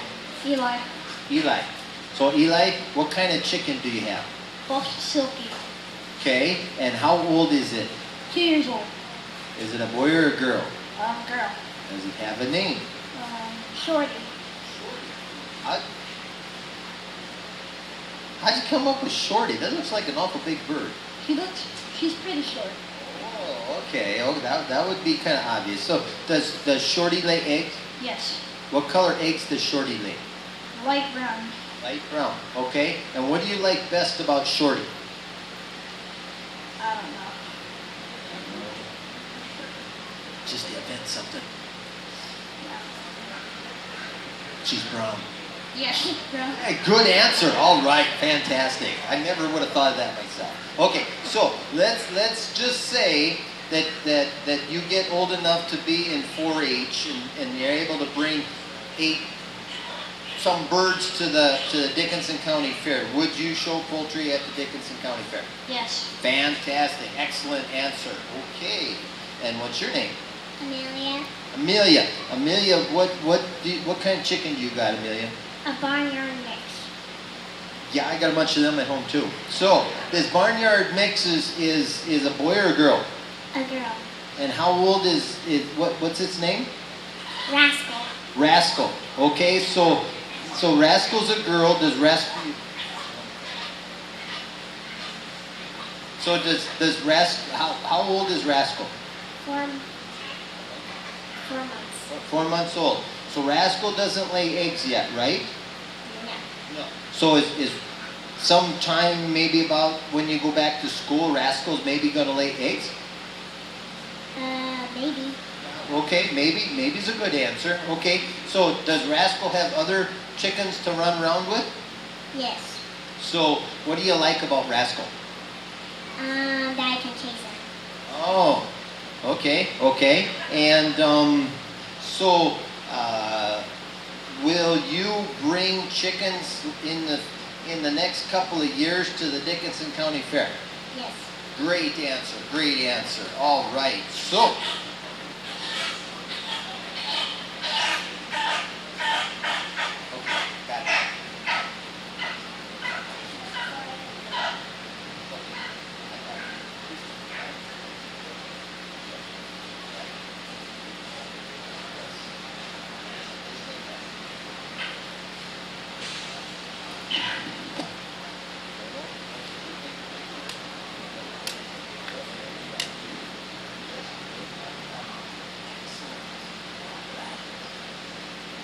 So what's your name?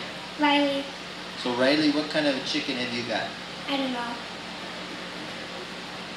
It's not a very cooperative chicken, is it? Mhm. Does it have a name? No. How about Sunday dinner? Yeah. Okay.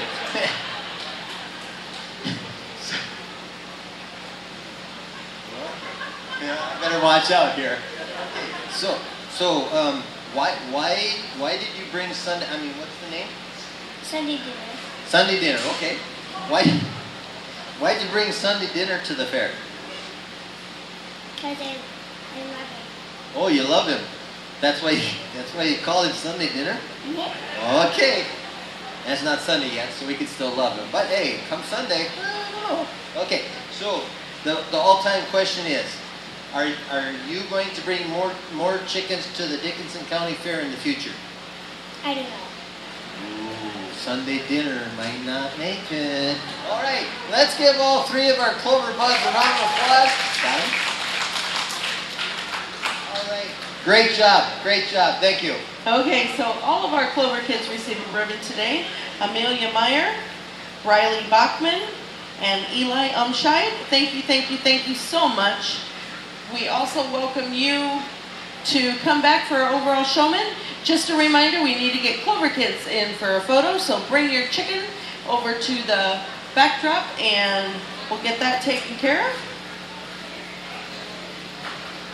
All the banner kiddos, just a reminder, she needs to get photos of you with your critter, with the banner. Oh, we got Clover Kid eggs. That's even better yet. Thank you for live streaming. No problem. sir. Perfect. Thank you. We will get those Clover Kid eggs. Do we have a dozen or do we have just 6? We have 6, so perfect. Just one.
Okay, so we have one Clover Bud egg shower. Okay, so where did you get these eggs?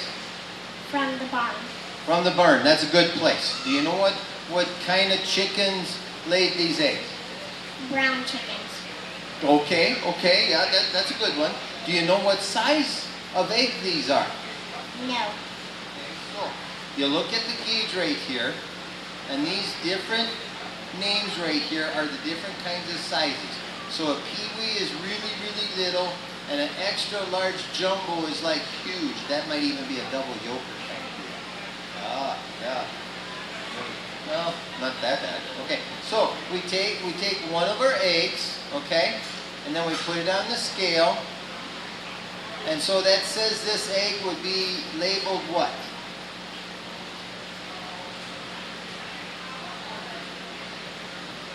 Large. Good answer, good answer. So let's see what the next one says.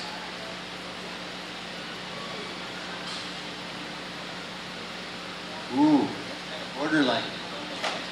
Kind of a medium, doesn't it? Okay, so that one's just a little smaller. And then this one's a medium. Right?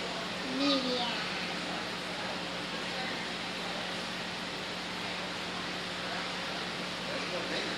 Large.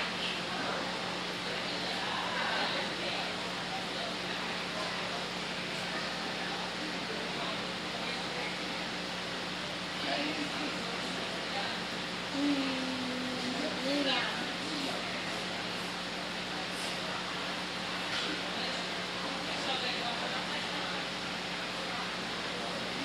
Medium.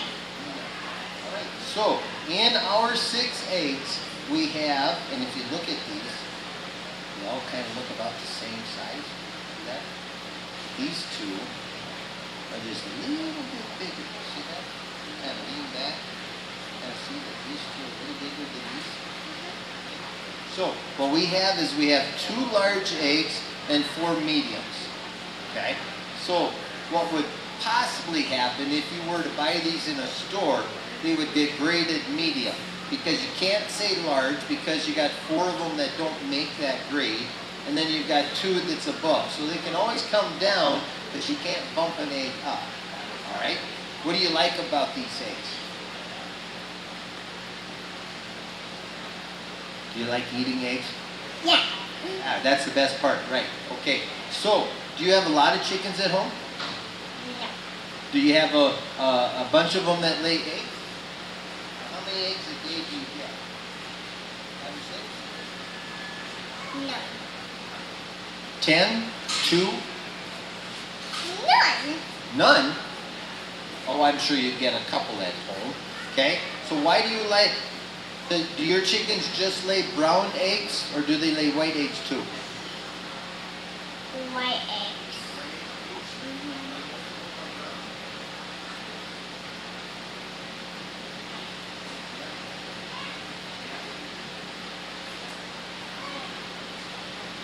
Sure they do.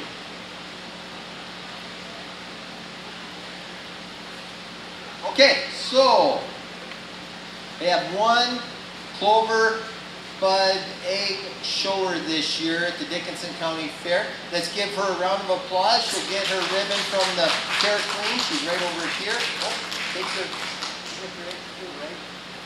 And here's your eggs. All right, nice job.